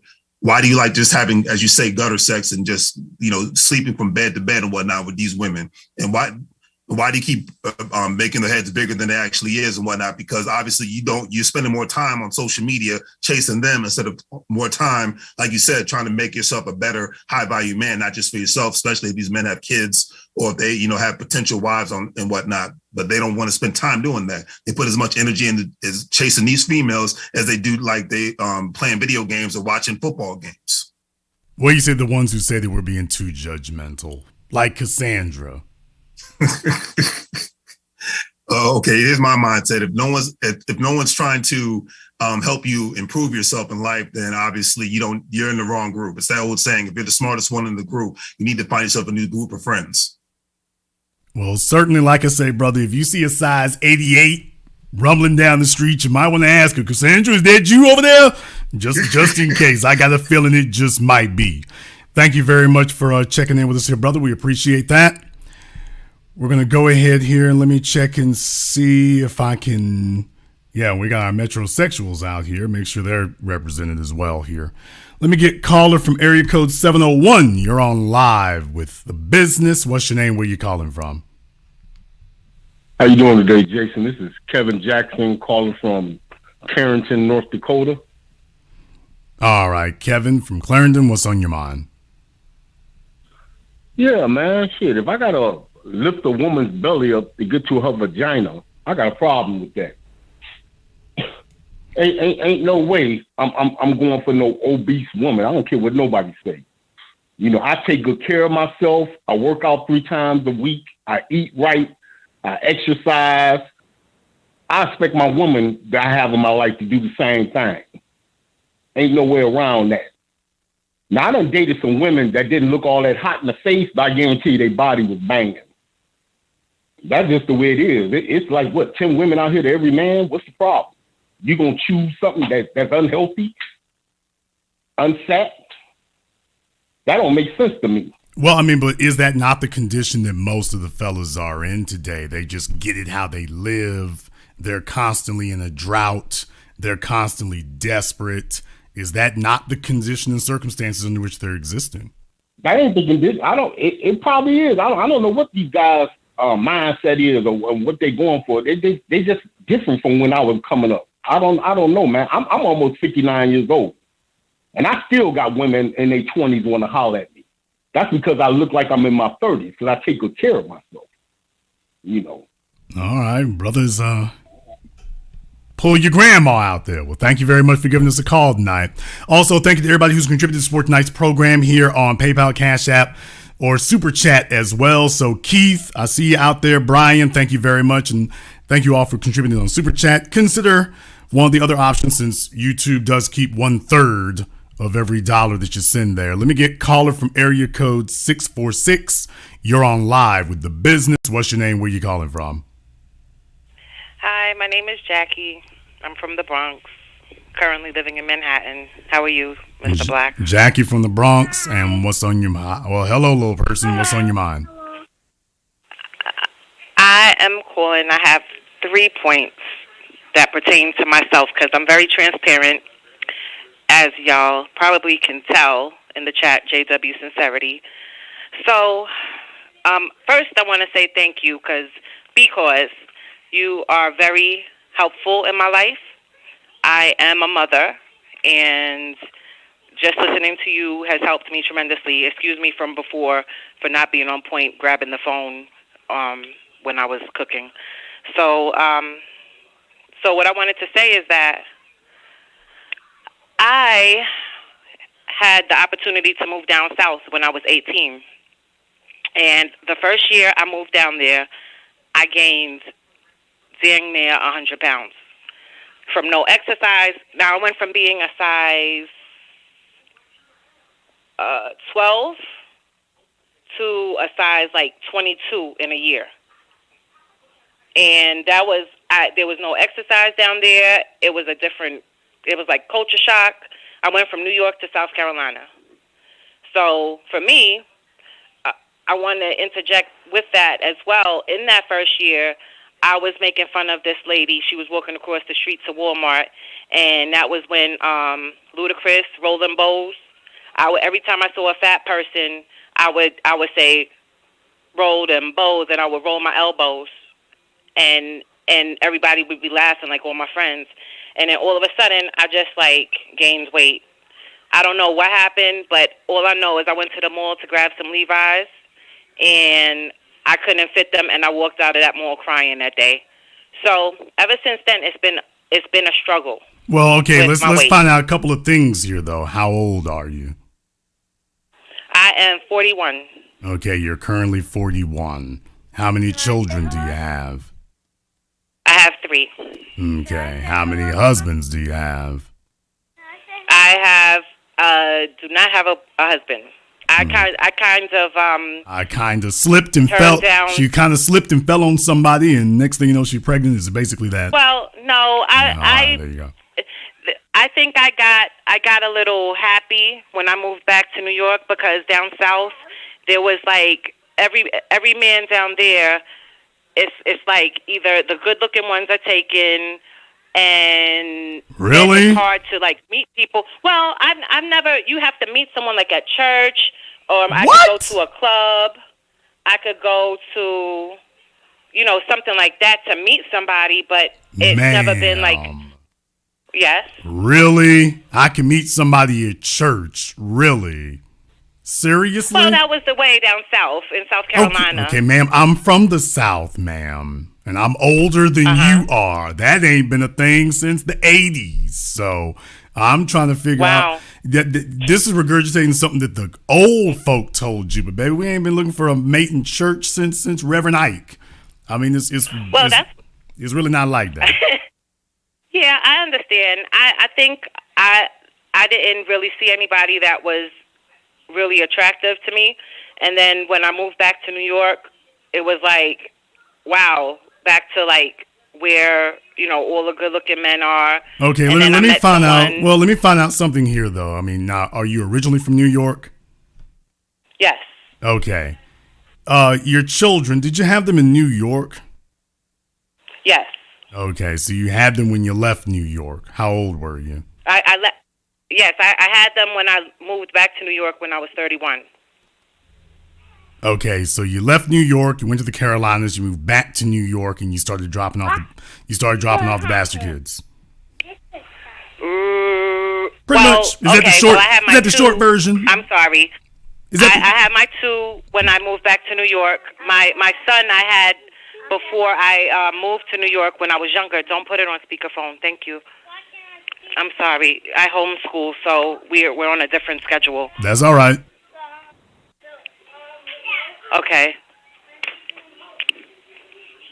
So, yes. So I had one. My child's dad, unfortunately, got murdered. The one from New York. Died of lead poisoning. Was it somebody he didn't know or somebody he knew? No, he was unfortunately with someone that was married, and the man called up with him. The married man. The husband. Yeah, he said, "All right, this will be the last time. This will be the last time you try to play. This will be the last time you try to play Pete Davidson in my house." So, okay, that's basically the way that went. So, yeah, fellas, just be careful out. He tried to play Pete Davidson, and it didn't go so well. So, all right. Right, very dangerous. Well, you know how to pick them. That's all I can say about that. Well, look. Well, you know what? I tell you what. I would never go with a non-FBA man again. It's so different to hear. It's like refreshing. When I started listening to the New Black Media, maybe about 2 years ago, I've just started listening to in the past several months. However, like some of the other, the New Black Media I started listening to about 2 years ago. So I would never, ever, I don't think, go with another non-FBA. I find them quite different, and I didn't really realize the difference before I started listening to you all. Well, definitely, especially totally in that New York area, something to watch out for there. But like I say, how is it going for you here now? I mean, how are you making it now? Because your kids sound young, so how are you doing being 41 years old in the New York area? How are your prospects looking for you? Not really great as far as the non-FBA, as far as FBA. I tried to find FBA. One started comparing my hairline to his, and then come to find out his grandmother was like not from here, and I'm like, okay, well, you know, there's always some type of they always say they FBA, but I don't think they know what FBA means until it's really like defined for them. And then all comes out, and then are you finding? Well, I'm really asking though is, are you finding that you're in demand up there? Stop. I'm sorry. 1 second. What did you say? Sorry, that one more time. I'm sorry. Are you finding that you're in demand up there? I have no problem. Well, I mean, I have no problem with attracting men. No. I have no problem getting sex. I mean, I would say no. What you're saying is I have no problem. I have no problem getting men. No, what you're trying to say is I have no problem getting men approached for sex. Do you have any issues with men making a long-term commitment and investing in you? No, I haven't. I've had several proposals and everything, but then it's like something that I wouldn't. Proposals are free, ma'am. Investments is not. Proposals are free. Okay. Investment is not. How much investing is a 3-time single mom getting in New York? 41-year-old 3-time single mom getting in New York today. 3-time single mom. Well, I would say I don't. Yeah, that's a question that I was asking myself the other day. I said, you know, who really wants that? You know, that's true. Who really? And I wouldn't say I'm babbling. I mean, but this is just like the only other thing besides what I want, besides what I said, is about like when do you think men should start looking at females? Because like when I was going to school, a lot of the boys and the older, like the I mean, men start looking at females from the time you all are females. The real thing is what we want for women. Anyway, I'm going to let you get back to taking care of Romper Room back there. I just wanted for y'all to know, by the way, if she wants, no offense, ma'am, if you want to know why you're single tonight here, I'm like, okay, it's bedlam. It's bedlam going on back there. So, fellas up there in New York, if you would like to go ahead and take her off the market, you certainly can. In the meantime here, back on Zoom here. I'm not sure which one of these names to use here. Tall Definition. If you can hear me, go ahead and you should be on here and able to speak.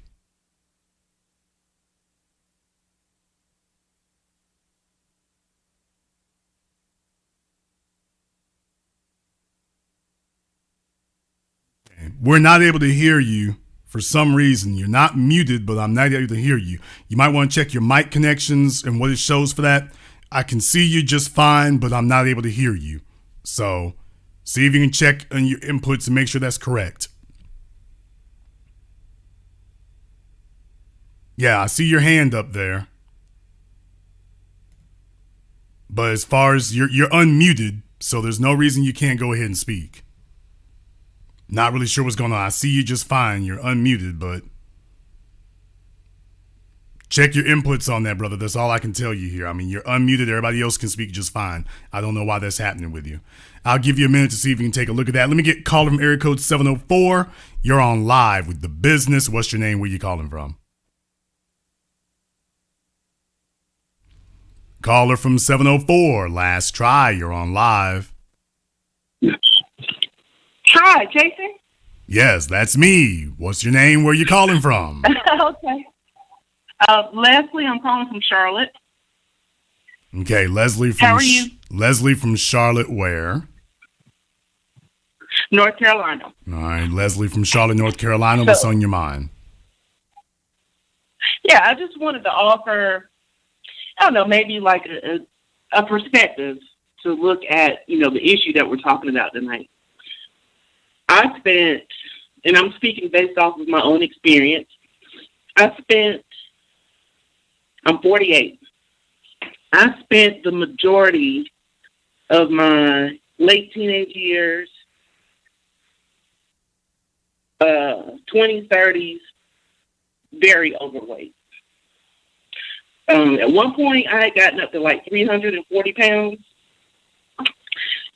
And it was a while, but I realized that, you know, it was probably some emotional trauma that I had not dealt with. So, that, like I said, I just wanted to offer a different point of view. Some of what we're seeing is trauma that hasn't been dealt with. What kind of trauma? I'm much better now. Just from my childhood, like abuse, physical, sexual, just abuse. So, some of our sisters, definitely need to maybe see a therapist, work through some issues, because what I found with myself was I was doing a lot of emotional eating, like the things that I never talked about. It was like I was just like stuffing that away with food. So yeah, maybe find a therapist, and just start eating right. Treat yourself better. Exercise. Like I said, I had gotten up to 340 pounds at one point. I'm down to 280 now. Still working on it, but definitely in a better place. And to the brothers, I'll say this. I mean, obviously you're going to choose, to see, do whatever you want to do. But okay, well, let me ask you a question. Let me ask you a question here, though, because I think this is kind of important. Yeah. It's very unfortunate what was happening there, and I thank you for sharing your experience. It's very unfortunate what happened. Here's the issue that we have as men today, though. What can we do about your experiences? Because everybody has things that's happened to them, but what can we do about your experiences? Well, I mean, no, I'm not saying like men have to do something about our experience, but I was just going to say that, if you run across a woman who just happened to be, in a situation like that, like she could be maybe in the process of losing weight, and there's things that you might like about her, but it's just that one thing, but you see that she's got the discipline, she's moving in the right direction, she's ambitious, maybe that's somebody you could go to the gym with, and maybe just start building a friendship with. Friendship. From that point. Yeah, if she's got the qualities that you like. Okay, that sounds like a wonderful suggestion in theory. That really, really does. Okay. Here's the problem. Men don't have female friends. That's the problem. So that suggestion in theory, see, women can keep men around and friend zone them. Because he's useful to you. He can still come to your house and fix on things. He can perform manly duties. There isn't any womanly duty that a woman can perform in a friendly way. See, a woman can have a man come to her house as a service technician and fix the air conditioner, fix her stove, and that's it. A man doesn't need a woman to do those kind of things for him. So the things that we look for a woman, that's not really friend capacity. I mean, it can be, but it's going to require a level of attraction. So what you're saying works perfectly fine for the woman. It's inviting to the woman. It's not very attractive to the man. That's the problem. Okay, I understand that. I didn't think about it from that point of view. Yeah, because and I put a post earlier today saying that, fellas, women care about your financial problems as much as you care about their weight problems. At the end of the day, when she shows up, if she's not ready, she's not ready. And it just goes from there. Mm-hmm. Thank you very much for giving us a call. Let me get caller from area code 646. You're on live with The Business. What's your name? Where you calling from? Oh, I hear children. Yeah, it's me again. Okay, no, it's not. Doing? No, it's not you again. The phone calls, give us a call back next week. Thank you very much for giving us a call tonight here. I meant what I said. Kids R Us is closed. Give us a call back next week. Let me get caller from area code 305. You're on live with The Business. What's your name? Where you calling from? TBA, it's your boy One Love 305 out of Miami, calling out of Alabama right now. One Love out of Miami. What's on your mind, brother? Man, I said when we were waiting in the chat room before it started, I had said it was going to be a classic tonight. And boy, you ain't let us down. I just, between Cassandra and the other caller with the 3 babies, it's just so real on what's going on. There's no shame. there's no shame, TDA. How, with that picture you showed with the horrific frontal view with Lizzo, do you know what it sounded like for them to get ready to take that picture with all them big girls in them heels? You can't tell me it ain't sound like a herd of cattle coming in there. And then they hear that. As the women, they hear that. The other video you showed with all the big girls supposedly dancing, they have no shame. They don't mind. And that's where you talk about with the topic, that this is what we qualify for, is because this is what we accept. So when you just asked the last caller or the previous caller, what can we do as men, to do something about what they're going through? It's about holding them accountable and saying, hell no. Like you say, the reward system is too conducive to them. It's too productive for them to do anything else. We men got to take responsibility. You know what I mean? Not for what it is, but we got to take responsibility for what's going on. Dude, if you gonna give me this and I accept it, then I'm saying it's okay. If I say I don't accept it, then the female got to do something about it because she don't want to be alone. You know what I'm talking about?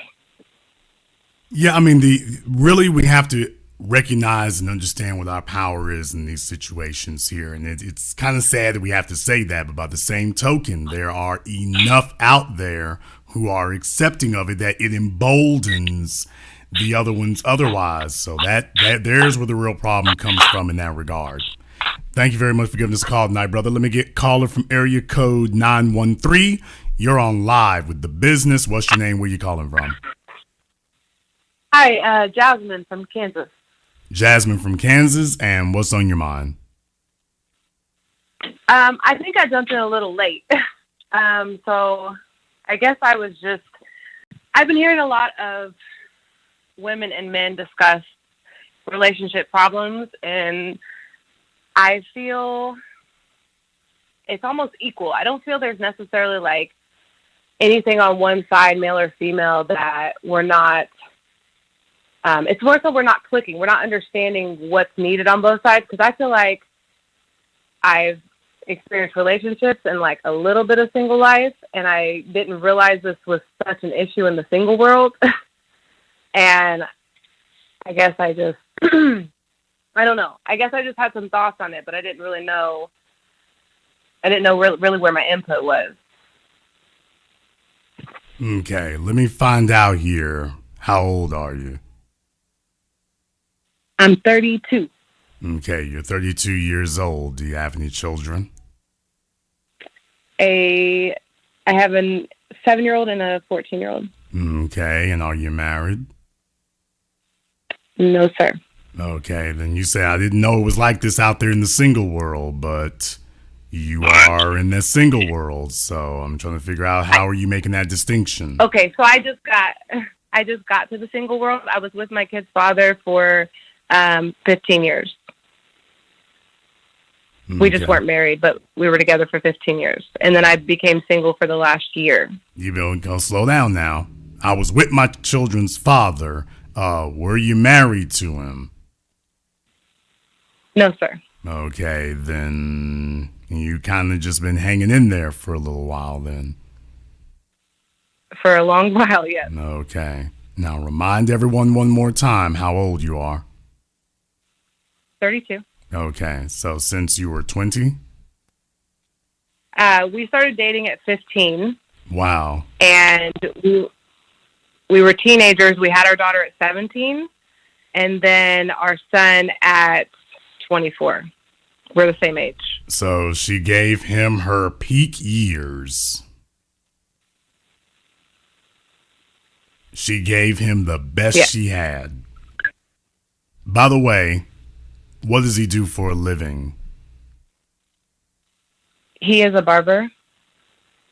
So you got pregnant twice by a barber. Yes. Okay. How'd that work out?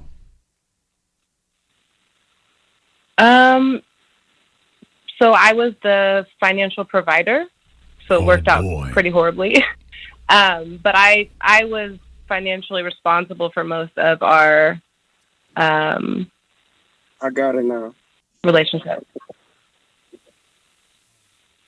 All right, Tall Definition. I'll get to you there in just a few moments. Turn your video on.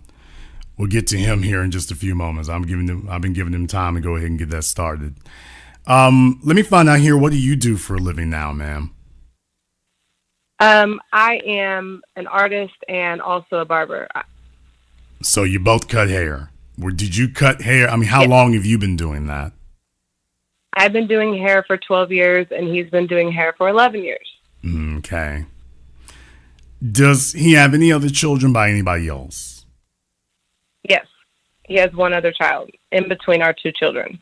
In between them? Yes. So you were with him, and either y'all split up, or he was just out here breakdancing while he was with you and got another chick pregnant? Yes, so he was cheating, and I didn't have boundaries. Like I let people cross boundaries that were not healthy. So I was for many years with someone that I truly loved with all my heart, and I still love. And he loves me to an extent, but he obviously likes to cheat. Okay. So What was it? So I ended up leaving. Here's the real thing I want to ask you here, because this is very, very important at this point. Now, you're in your 30s. You're a single mom of 2 kids. At this point, what are your prospects? So I co-parent with him, and we actually both have one of our children in separate households, which is not ideal, but that's what's working out in our situation. He has our daughter, and I have our son, and then we alternate them differently. And my prospects, I feel like I've been dating quite a few people that have wanted to be serious with me, but really, I do feel sorry. Really? Seriously? Seriously. Come on now. If that was the case, why didn't they just go ahead and do that then? Well, it's been 1 year, and the guy that I'm dating now, it's kind of still in the beginning. Does he have any children? But the other guys that I dated, I'm sorry. Does the man you're trying to talk to now have any children? No, sir. Okay, so you're a single mom. You're talking to a guy who doesn't have any children. You don't know where things stand because y'all haven't really been talking that long. How old is he? He's 35. Okay. Is now you say you're from Kansas now. Kansas where? Like near Kansas City. Okay. Kansas City, Kansas, or Kansas City, Missouri, ma'am? Kansas. Okay. So you're way out there in the Midwest. Here's the thing, though. Just out of curiosity, and I'm not raining on your parade, but by the way, you're talking to a guy who's 35, and how long you been talking to him again? I've known him for 3 years, and we've only been talking for a short period of time. Okay. When did you break up with your baby daddy? A little over a year ago. All right. So, fellas, what does this tell us? Her monkey branching game was out there, and she was doing what they do. So, absolutely not. Ma'am, just stop. No, so I was cutting this gentleman's hair. Ma'am, you met this guy 3 years ago. I was cutting this gentleman's hair. And you kept in contact with him for 3 damn years. That's not accidental. No, I cut his hair for 3 years. Okay, but if you strictly saw him as just a customer, we wouldn't be where we at right now. And I'm not hating on it. Not hating on it, just saying, by the way, fellas, keep it in mind right now. Once again, I'll remind you, females don't have male friends. They have the ones they use, and they have the back pocket dude break glass in case of emergency. I'm not hating on it, but I am saying, by the way, yeah, she knew him before she broke up with baby daddy. I think that sounds good, but I don't think that's the truth. Ma'am, that's exactly what occurred. No, that's what you're saying. That's not the truth. I was there. I'm repeating the events. So. But sir, so I met him 3 years ago in my barber chair, right next to my fiance, and we cut hair in the same location. This was a client-only relationship, and then 6 months after our breakup, the client mentioned that we should hang out 6 months after the breakup. And I went on one date with him, waited months, and then we started dating. If your ex had done the exact same thing, would you be saying that? He did. He did the exact same thing. Yes, he had a client. So basically both of y'all were kind of just orbiting and prospecting on each other. No, which because is cool. I didn't do that. She just said what she did, but it's like, no, it's not really like that. It's really like that. It is really like that. She was like, okay, I'm holding on to this fella here. So I'm not hating on it here. Look, it just is what it is. Although I will tell you, there are a couple of alarm bells that kind of are ringing ever so lightly there. So I certainly hope that. Okay. I certainly hope it goes one way. However, she doesn't sound too confident about that either. I don't blame you. That is a very long time to be with somebody, especially through your prime years and everything. That is a long time to be out there. And right now, she's trying to throw a Hail Mary pass because the real thing is you already got 2 kids. You're talking to a guy who doesn't have children because that's what single moms do. They go looking for single parents.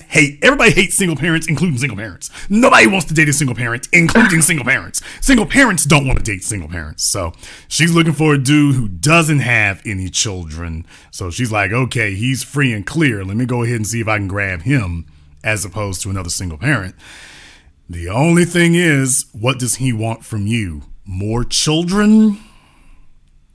I don't know. Maybe. Would you be up for that? Absolutely. How many children? If I were to get married, because my priorities are different than before, so if I were to get married, I would have up to 2 more children. Okay. And just out of curiosity, what does this gentleman do for a living? He's an engineer. Wow, y'all. There you go. Let me find out here, ma'am. How tall are you? 5'5". What size do you wear? Between a 4 and a 6. Not bad. Well, certainly at this point right now, I'm not going to ask for a picture of you. Certainly it was good enough to get Mr. Engineer's number. I am going to tell you, ma'am, don't fumble the ball. Especially where you are located and under your circumstances and your age, ma'am, I'm just letting you know right now, I have it under very good authority. This is the last train leaving, okay? This is ma'am, I got it under very good authority. You know like I know. This is the last train leaving. This is the last train leaving. So I suggest you buckle up and just, some of those silly mistakes you were making before, I wouldn't let that happen. I would certainly be keeping my eyes and ears open. I got it on good authority.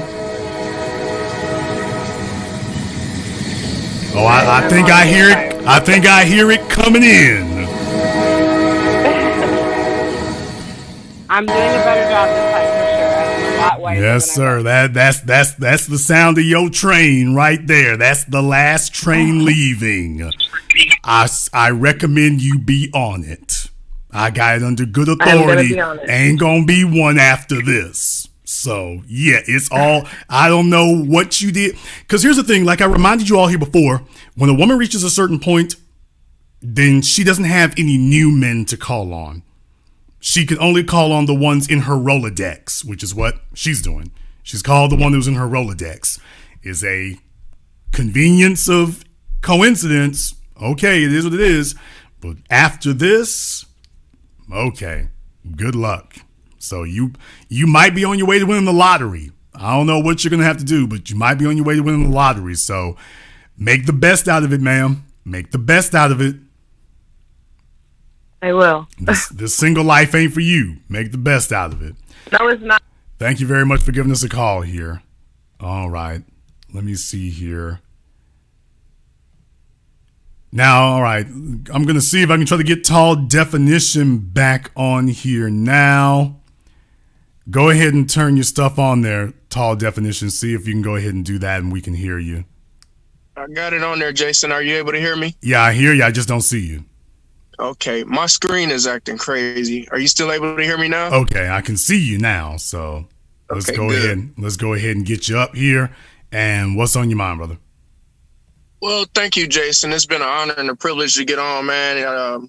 I'm Soldier Boy TD Tall Definition. I'm always the one that's heavily animated in the comments. But I thank you for everything that you do with the business channel. I definitely thank you for everything that you do with, the Black channel, man. You've done a lot to push our people forward. But I sat and I listened tonight, and I wanted to weigh in because I think that people like myself, the men like myself, who I think I would like to say I'm doing okay for myself, are in a strange position because like I truck drive. You see my background, right, Jason? We see you. And the thing is this. I make the money. I got a decent living. I drive a nice car. I'm doing okay for myself. And as you were saying earlier, because I would like to say that I keep a low profile. I'm from Detroit, and I know all of the movers and shakers there, and you asked the question that really struck me that I haven't been really hearing the answer to from an aggressive standpoint and a firm standpoint. And that is, what are the men going to do when it comes down to how to punish the women that don't do right? And me personally, I tell them off top, if you want to lose the weight, if I date you because you're a little bit bigger and you pretty, we gonna get on an eating plan. We gonna eat. You gonna eat like me. I'm kind of slim. I'm fit. I eat right. I put the money back in my body doing this truck driving thing. I try to exercise and handle my business. But also with the guys who are weak, who are not holding the line that I see on my Facebook page, who are popular, socially popular back home, who I'm tight with, I make it real clear to them. If I catch you slipping like this, dude, I will exercise power. And the girl that you like, I probably will go after and sleep with her. That's just me being blunt, Jason. You know what I'm saying? Because I'm tired of seeing these guys clicking the like button on girls who done fell off, got too many kids, and they just like not holding the line on it. And I'm like, dude, I see you all the time. You with slim and fit chicks. But then here it is. We all live in this nostalgia when they're hitting the girls back from high school that, we think we could crack at now because we showing prowess. And y'all not holding the line and y'all giving them too much attention. The girl ain't gonna give you nothing from giving you likes. So I would want to hear what you think about just my thoughts on that, because like I've said, I'm the guy that's gonna go after your baby mama just to make it real. You ain't gonna put gloves on with me and fight me, because we all know each other and you know where that's gonna lead.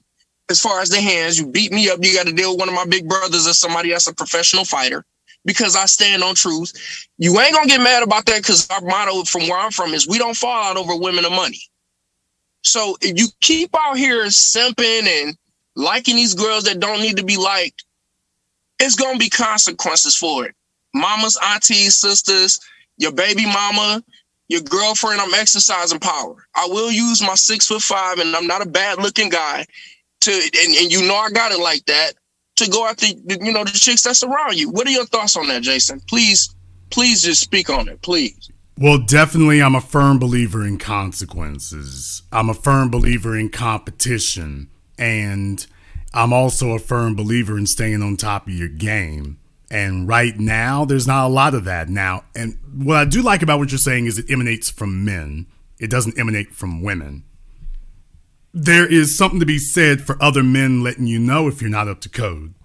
There's something to be said for other men letting you know if you're not up to par. Because we got to be able to depend on you. We got to be able to depend on you. If you're the weak link of the chain, then the chain is only as strong as you are. And if you're weak in that regard, that's going to be a problem there. So I think there is something in regard. Now, I would never be so reckless to tell somebody I'm going to do X, Y, Z with their chick. I'm from Louisiana. It goes far differently down there. But what I will say is dudes know. Let's be very, very clear. Dudes know. Niggas will be on notice. If you come around their chick and she give him the eye, he's on notice. He knows. If he missed it, then it don't matter what you do. He's just so oblivious. He's just not going to see it anyway. So basically, she don't belong to him anyway if he didn't see that happening. So it's just, no, if he's that oblivious to it. But certainly in the company of other men, as men, that's something that we got to toe about, man. You know, it's like you need to be useful. You need to be resourceful. You need to be a fellow who, you know, females are one metric, a major metric, but they're one metric of how useful and resourceful you are. Women are going to let you know, because women don't keep a man around who's not useful unless she's just busted and struggling. Other than that, no. So I agree with a lot of what you're saying there, in that the men need to hold each other to account, because that's the kind of thing that's missing. You know, if we give harbor to the fellas who are struggling, and I don't just mean struggling financially, you're struggling emotionally and mentally, and your finances are reflecting that, then you mess it up for all of us. Right. Well, I also wanted to add this, because like I said, when I tell them that, or I pop off like that on my Facebook page, you know, Jason, they hold their head in shame, a lot of them. Some of them have acted strange around me in person, but they love me at the same time because I speak the truth. But I just thought I needed to get that out there, man. Like I said, I'm not taking it lightly, man. Y'all keep playing these games with these guys. I mean, you guys keep playing these games with these girls who, you know, evil as hell, or then fell off and gained a little bit of weight, or they sitting up here getting hundreds of likes on Facebook, but ain't none of y'all cracking her. You know what I'm saying? Ain't none of y'all getting at her. Why are you still liking her pictures? Dude, you keep doing it, I'm coming after your baby mama. You better hope I don't hit her straight. I hope your game is as tight as you think it is, because I'm about to bring the Mac back, Willie Dynamite, Superfly. Like, I talk crazy like this because one thing I'll say is this, and I'm going to go ahead and I'm going to shut up, Jason. In Detroit, it's a code. Our street guys, they love the hand game. You know, everybody know Detroit, you know, we can fight there, right? More world champions than anywhere. So I make it clear because I like walking in peace. I don't want no gun gang. I don't want to take it there because everybody knows somebody there from the mafia life as far as gangster stuff and selling dope and all that. So it's going to come to these. If you want to do these, we could do this. If not, I'm cool. You know what I'm saying? But I'm just tired because they just sit there and shame with their head down, man. And it's like, that's the best you can do, bro. You're going to keep clicking the like button. Yes. Go ahead. You're correct. You're absolutely correct. That is the best they can do. That's exactly why I titled tonight's program. They're getting what they qualify for. Thank you very much for checking in with us, brother. We appreciate you giving us a call here for that. So thank you very much as well. Let me go ahead and get caller from area code 412. You're on live with The Business. What's your name? Where you calling from? Robert. I'm calling from Pittsburgh, Pennsylvania. And sometimes we get what we put out. The media programming, all you got to do is look on TV, and it's making obesity in our community a fashion statement. I think it's a continued effort by special interest groups for the use of another tool to perpetuate genocide in our community. It seems that our women are embracing physiological negatives as a means to escape institutional oppression. Men are guilty as well and need to get in shape to set an example. How are you going to be a warrior if you're out of shape? Other cultures are laughing at us.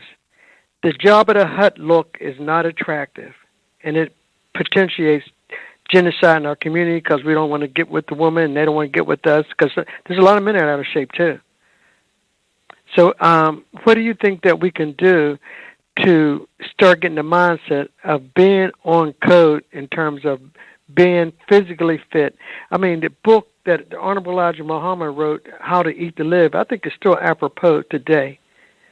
And then all of our elders that set the rules for us to work on and improving our condition, we can't ignore that anymore.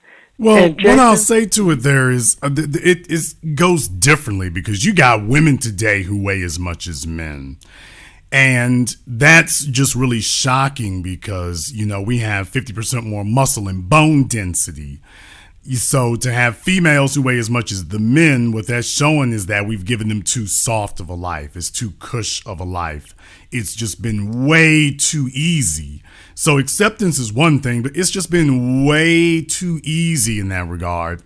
We have been brooking and condoning mental and emotional illness, generational emotional illness. The therapist ain't worth a damn. The mental health community today ain't worth a good stack of flapjacks damn today. They are worthless. I tell them, especially if it's a female therapist, I stopped recommending that kind of thing because I was just like, you know what? These old heifers need to be in the chair they damn selves. You the therapist and you need to be on somebody's couch your damn self. So like I say, it's a situation where at this point here, so as men, typically speaking, when you take a look at the numbers and when you take a look at the results, those are things to be very, very aware of. When you take a look at our numbers and results, and I'm showing on the screen right now for median wealth in the United States, you can see where black men are and where black women are.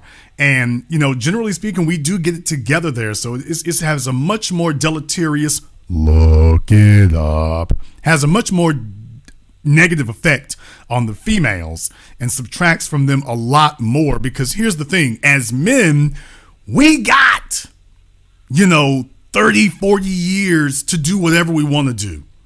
Start a family, do the career thing, because as men, we're workhorses. We're just going to keep working until we drop. A man has that option. A woman doesn't have that option. She's got a very limited window to have children, to choose the best man to do it with. Otherwise, she suffers for the remainder of her days. She doesn't work for the remainder of her days. She suffers for the remainder of it because she looks back over her life and never had any time where things were really going good. All she's really looking back over is a life of struggle. True that.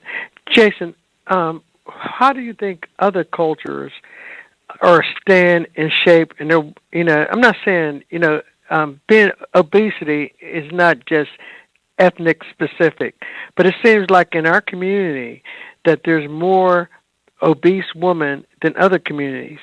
I go to look at these schools here in Pittsburgh, Carnegie Mellon, Pitt, and all those schools like that. And when I see these other ethnicities, the women are basically in shape. I still prefer a black woman. There's no question about that because I know who's the mother of this planet. But they need to upgrade and be more competitive about being physically attractive, as opposed obesity is not going to get it anymore because it's detrimental to the health and to our community.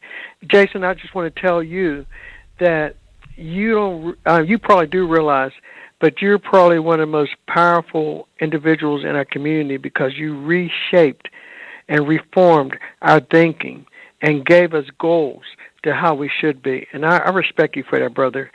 Well, thank you very much for tuning in here tonight, brother. Thank you very much for giving us a call. Let me get caller from area code 217. You're on live with The Business. What's your name? Where you calling from? This is Blue from Danville, Illinois. Blue from Danville. What's on your mind? What the previous caller spoke on, the health of black women and the weight. It seems like it goes from cholesterol, high cholesterol, to diabetes, to heart condition, fibrillator, high blood pressure, and now we got a lot of tumors in the brain and epilepsy and anti-seizure pills. Is it medical apartheid that's causing this weight thing? Is just definitely out of control. Those 7 women that you pictured in the opening of the program, I get ventured that 6 or 7 of them are on high blood pressure medicine and cholesterol, and these pills. These women are taking 24 and 40 pills a day, man. What's going on? Well, I mean, certainly, like I say, you're dealing with death wish situations here. We really have to discuss about the fact that, like I say, they've given up on themselves. However, That's what a lot of the men qualify for. Men who have socially and economically given up on themselves will have women who have personally given up on themselves. Men who operate at a high level and demand it and have the ability to reward those who do their bidding. That's the way it works. When you look at non-black people, the bottom line is if you're an Asian female, you'll get taken care of if you stay on point. It is vigorously enforced by the men. It's vigorously enforced among Arabs. It's vigorously enforced in white society. It's voraciously enforced. The ones who get off code, they eventually find themselves getting whooped back into shape later. And you know how it is. When they're Beckys, they might be, tatted up with blue hair and stuff, but they are crying a river by the time they get in their 30s because they realize, the enforcement mechanism ain't gonna play. These guys are really serious. They'll go get an Asian chick or whatever and do that. But if you don't have the resources, you can't call any hands. If you don't have the resources, you can complain, but you can't actually change the circumstances. Thank you very much for giving us a call tonight. Let me get a call from area code 909. You're on live with The Business. What's your name? Where you calling from? This is William. I'm calling from Southern California. Okay, your phone's really muffled. If you have it under your chin or if you have it on speaker or on those AirPods, see if you can take that off. You're really muffled. Let me give you one more try that again. Yeah, let me take it out. I took it out. Can you hear me better? Yes, that's better. What's your name? Where are you calling from? This is William. I'm calling from Southern California. William's calling from where, sir? Southern California, California. Okay. William's calling from where, sir? California, Southern California. Okay. Los Angeles area. When William figures out where he's calling from, he can call us back later. Caller from area code 313. You're on live with The Business. What's your name? Where you calling from?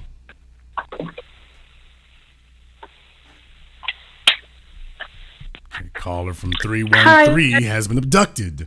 Caller from area code 470. You're on live with The Business. What's your name? Where you calling from? Hey, this is Michael from Atlanta. How you doing? Michael from Atlanta. What's on your mind? Hey, Jason, good program here. I actually had a question about kind of the timelines you're talking about in terms of how a woman can get herself together.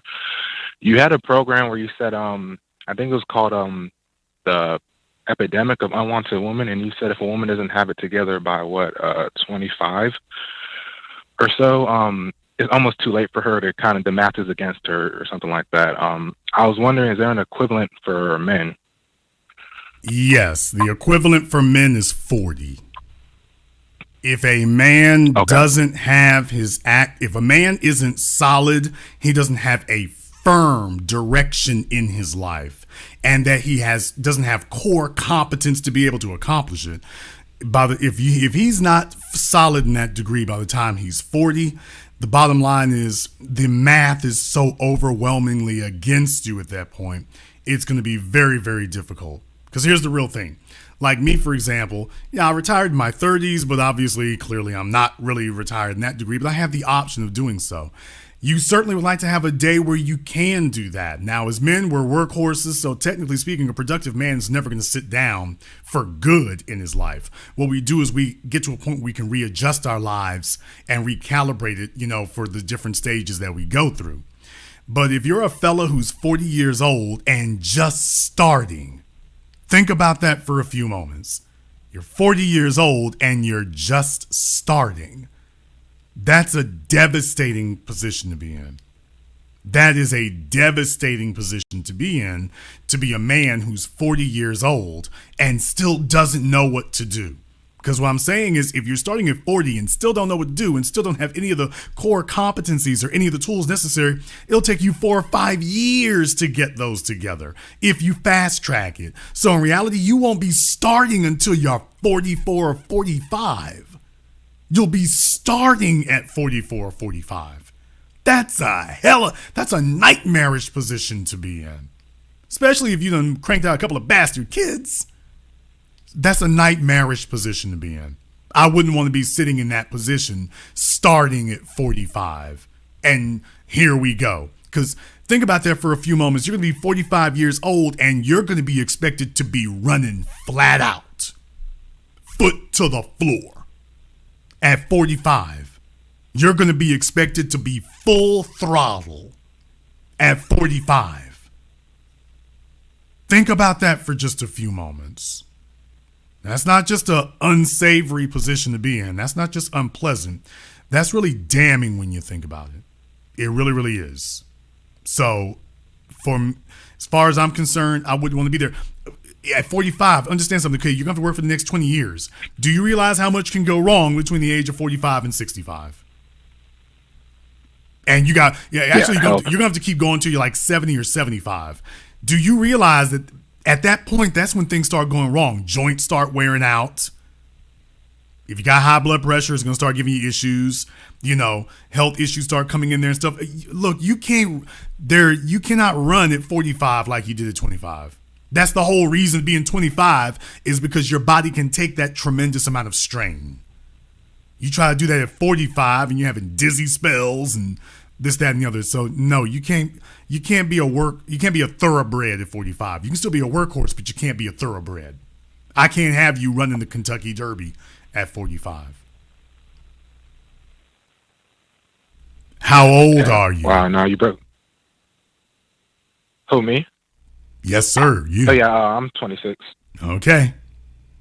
Don't let the grass grow under your feet. You will never be as strong. You will never be as able. You will never be as healthy as you are right now. This is the time to be running flat out. This is the time to be doing it all. This is the time to be stressing yourself. You'll never be as strong as you are right now. You'll never be able to handle it as well as you do right now. No, that was a great breakdown. And when you say, just to clarify, when you say handle, do you mean like mentally or like just physically or both? All the above, but particularly physically. Okay. Particularly physically. You're not going to want to be 45 doing an 18-hour day. You're not going to be 45 doing a 60-hour week. Not starting out. I mean, not starting from the bottom. Not starting at entry level. You're not going to want to be that guy. That's the real thing. Where you are right now, you're starting at the bottom, you're entry level, yeah, but you're in the best condition of your life. Your joints, your heart, your kidneys, your lungs. Right now, your body can take a tremendous amount of abuse. This is the time to be doing it in service to yourself. This is the time to be doing it. You'll never be able to put yourself through this much strain again as easily as you can handle it right now. Absolutely. Thank you very much for giving us a call tonight. Let me get caller from area code 832. You're on live with The Business. What's your name? Where you calling from? Hey, I'm Kayleen. I'm originally from LA, but I now live in Detroit, Michigan. Okay, did you say Kaylee or Killian? Kayleen. All right, Kayleen. And what's on your mind? I just wanted to say that callers like Cassandra, I believe her name was, she's wrong on many, many levels. Growing up, I remember women like her saying things like, you don't want to weight lift, that's too masculine. They didn't want to do aerobics, because they would lose their butt. It was always an excuse, and that's fine when you're younger and your metabolism's still good and things like that. But the reality is, and you've said this, and you can check the CDC websites, majority of Black women, regardless of your socioeconomic status, are obese or overweight. And we're leading with hypertension, diabetes, and other things that are going to negatively impact us and our families. For men, on a subconscious level, you would want a woman to be fit because you want to know that she can carry your children. And ultimately, especially if you have daughters, they take on your lifestyle. They take on your eating habits.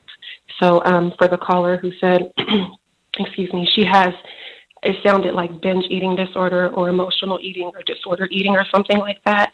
The problem with that, I mean, if she hasn't worked on it, even that can pass on to your children.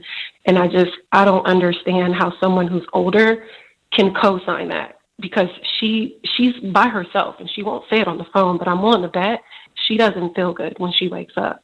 When she goes to do things around the house, she probably doesn't feel good.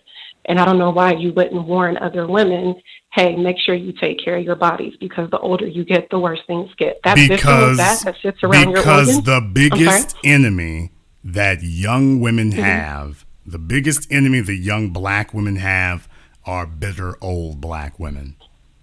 old women who have failed, they will stop at nothing to see you repeat their mistakes because they refuse to accept the reality that they were wrong. They're so prideful and refuse to accept it that they will nurture their daughters and any other female next to them and tell them, no, do exactly what I did. Why, I'm perfectly fine over here while I'm crying myself to sleep every night. So we really have to face a reality that these old women, they are terminally selfish. They are criminally conceited and self-centered, and they don't give a damn about the young women. They as far as they're concerned, you succeeding is a complete refutation of their entire life. They would much, much, much rather see you fail because they can feel better about where they are. She's not defending you being unhealthy. She's defending herself for doing it and everything that she lost and missed out on. Everything she missed out on, everything she lost, she now just wants you to make it okay that occurred. That's what she wants. And that's how committed to that they are. They're just that committed to that. Well, that's all I wanted to say. I hope that younger women take their health seriously, because when you start having children with your husband, the things that you do, especially if you start younger, it makes a difference. It all makes a difference. It's not that men are just so shallow that they're so visual.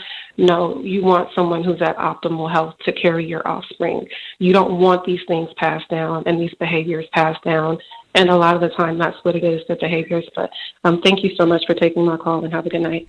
Thank you very much for giving us a call here tonight. Let's just be totally honest about this right here. A man's money matters and a woman's appearance and weight matters because you are a man's representative.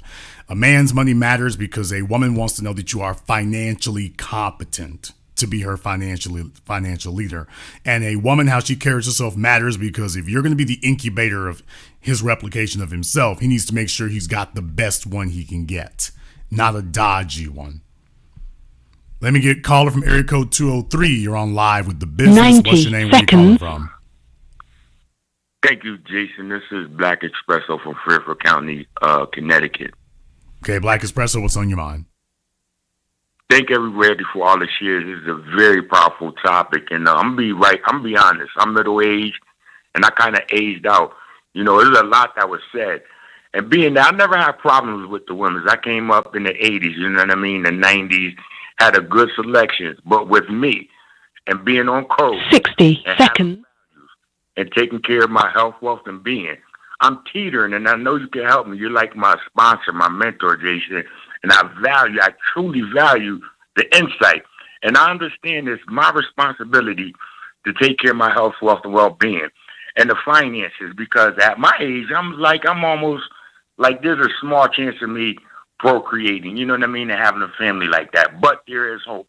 And I want to say, this might be a two-part, if there's a part two, that like to really make a decision to be that high-value man, because I have the potential for, you know what I mean, to get to the 6 figures.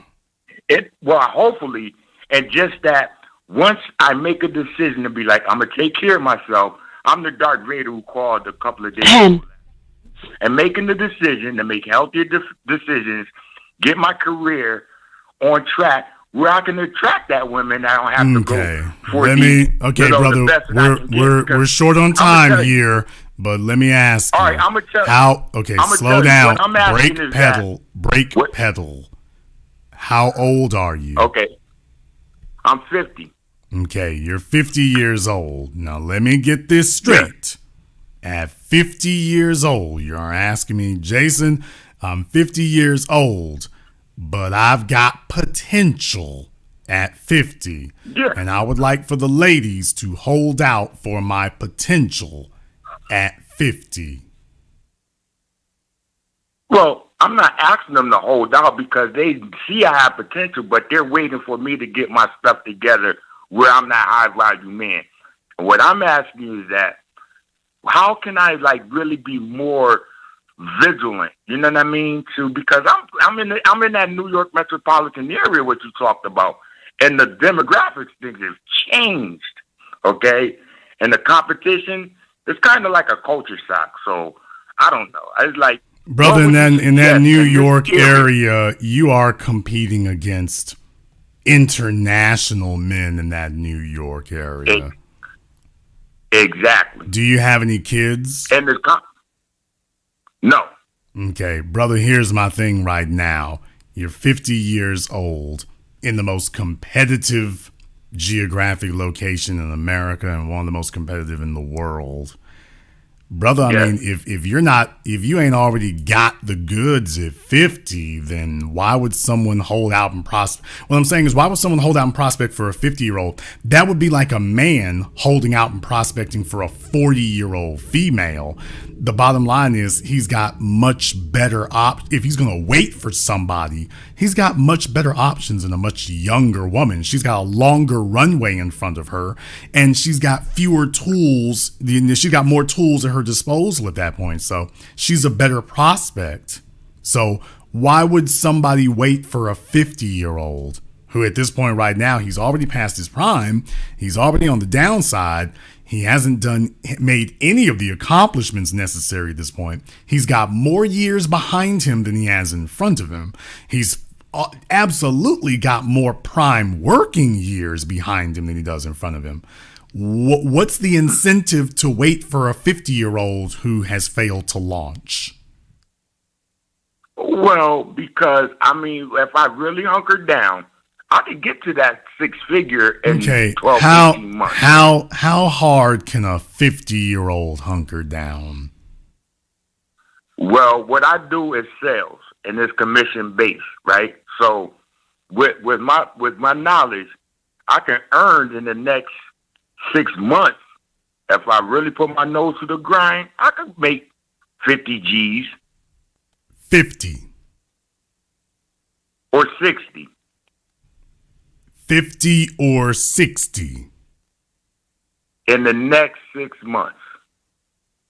Brother, is this a troll call?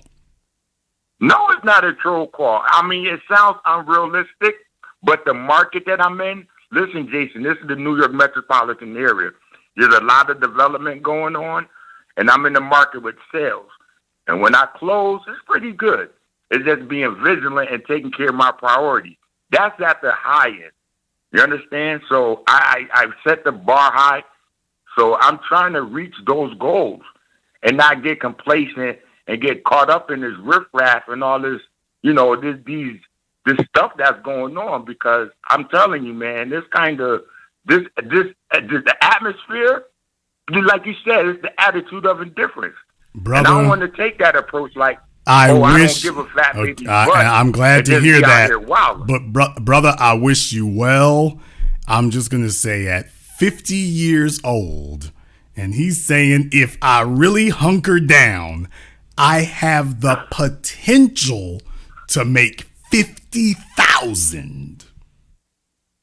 Yes, sir.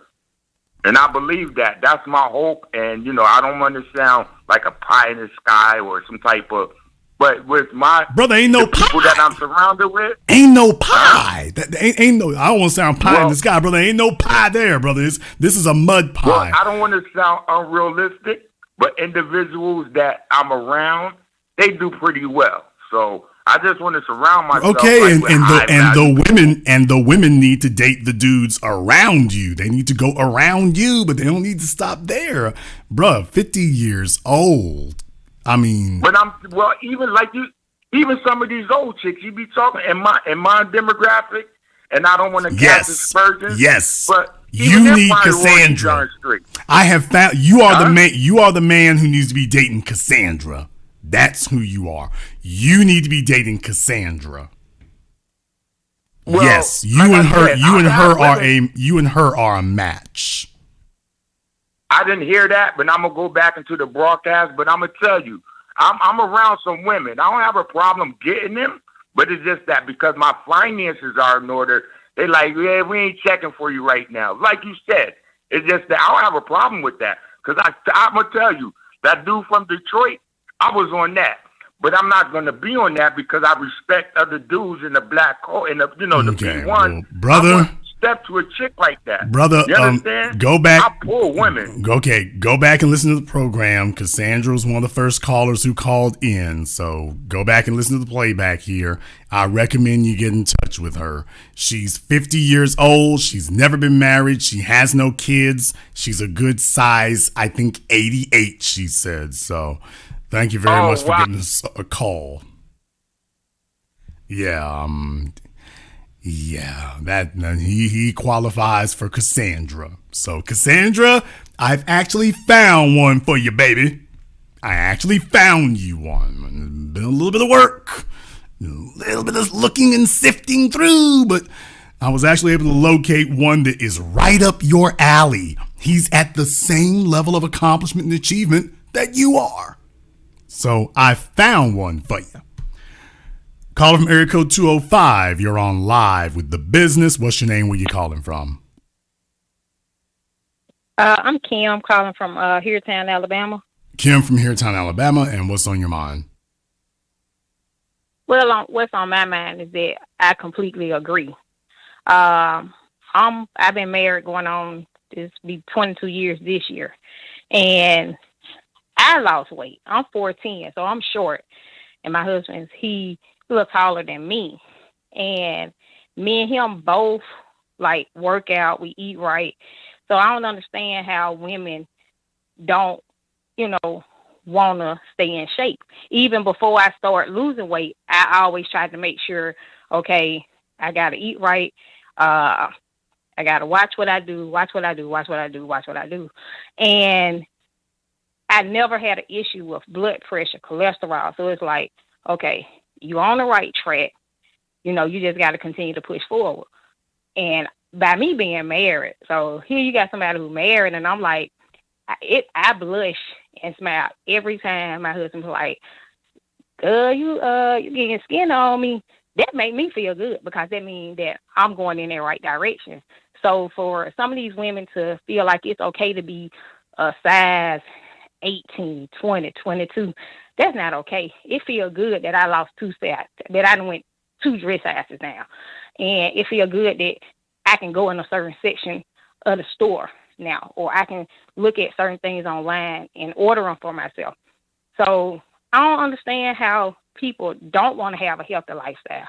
Even if whether you married or you single. Well, she gave up on herself. Better yourself. I mean, we're going to have to face the reality here. Most of the females today have given up on themselves. That's why they're sitting among circles of other women, sexual deviants, failures. Can we just be honest? That's not some aberration. They've given up on themselves. They don't believe in themselves. They have no faith in themselves. They've given up on themselves. So they're now just mocking themselves. Let's be very, very clear. When you're taking a look at Lizzo and her band of jolly big gals, they're mocking themselves. Let's be very, very clear. That's what that is. This is mocking yourself. So you're celebrating your dysfunction. You're chilling for it. You've just given up. Let's just be clear. You've just given up. That's all. Thank you very much for giving us a call tonight. Let me get caller from area code 214. You're on live with The Business. What's your name? Where you calling from? Hey, good afternoon and good evening. I apologize. I'm Zeke Martyr. I'm from Fort Worth, Okay. Texas, but I was born Whoever you are standing about 10 feet from your phone. I'm going to give you 5 seconds to pick up your phone and speak into it. I know you've been on hold for a while, but we need to be able to hear you. Can you hear me better now, brother? Yes. What is your name? Where are you calling from? I'm Zeke Martyr. I'm calling from Fort Worth, Texas. Okay. And what's on your mind? Oh man, a whole lot, man. I just wanted to call in tonight because I was listening and I just said let me call, give some Louisiana love because I heard through the grape that you was from Louisiana, so I just wanted to come and give you your flowers, man. You one of the brightest in the space, man. Well, thank you very much. I appreciate that. Dallas is my old stomping ground, so thank you very much. Back and forth from Shreveport, you know how we do it. Thank you very much for giving us a call here tonight. They know it all up and down I-20, 30, 35, 45. You get the idea. 75, 635, 112, 114. We could be here all damn day. Well, look here. Tonight's program has definitely been one for the books. I'm glad you all were able to go ahead and join us for here tonight. We're going to go ahead and wrap things up here. I mean, hey, this is what the men today qualify for. This is what the men today qualify for. It's not because I say so. It is because that's the way it's shaken down. So, fellas, if you want better, you got to do better. We got to hold ourselves to a code, because the bottom line is the females will just keep going until they reach oblivion. That's just it. They'll just keep going until they reach oblivion. It's going to be up to us to demand better, to expect better, and to reward better. But they're only going to give us what we reward them for. If there's no reward for it, if they're going to go through all the work that it takes to become a size 6 or a size 8 and there's no reward for it, then they're not going to do that. They're just going to hang out with their big fat girlfriends or, the dudes, and that's going to be it. So at the end of the day, you have to be capable of doing that. I want to thank all of you here for joining us tonight on this broadcast of The Business. Thank you all of you who joined us on Zoom, as a matter of fact, there. So folks seem to like it. We didn't have too many hiccups involved there. So I'll be looking at the possibility of going ahead and doing that again in the future with a couple of other things that are involved as well. If you are new here to The Business, welcome to the program that laid the foundation upon which all these red pill, MGTOW, high value posers and other pretenders have been copycatting and ripping off what we do here. This is the source they all got it from. Make sure you click that red subscribe button, click that yellow notification bell, join us each and every time. And if you haven't checked out our Patreon, we do it every weekend over there. We're able to do stuff we can't do over here on YouTube, so I want you to go ahead and consider checking that out as well. Folks love what we've been doing over there. More is going to be coming. And this concludes tonight's broadcast of The Business. I am your host, your brother, your humble servant, Mr. Jason Black. And until next time, my brothers and my sisters from around the world, remember, handle your business or your business will handle you. Hello, Jason. It's 7 a.m. Handle your business, or your business will handle you. Have a blessed day. Peace.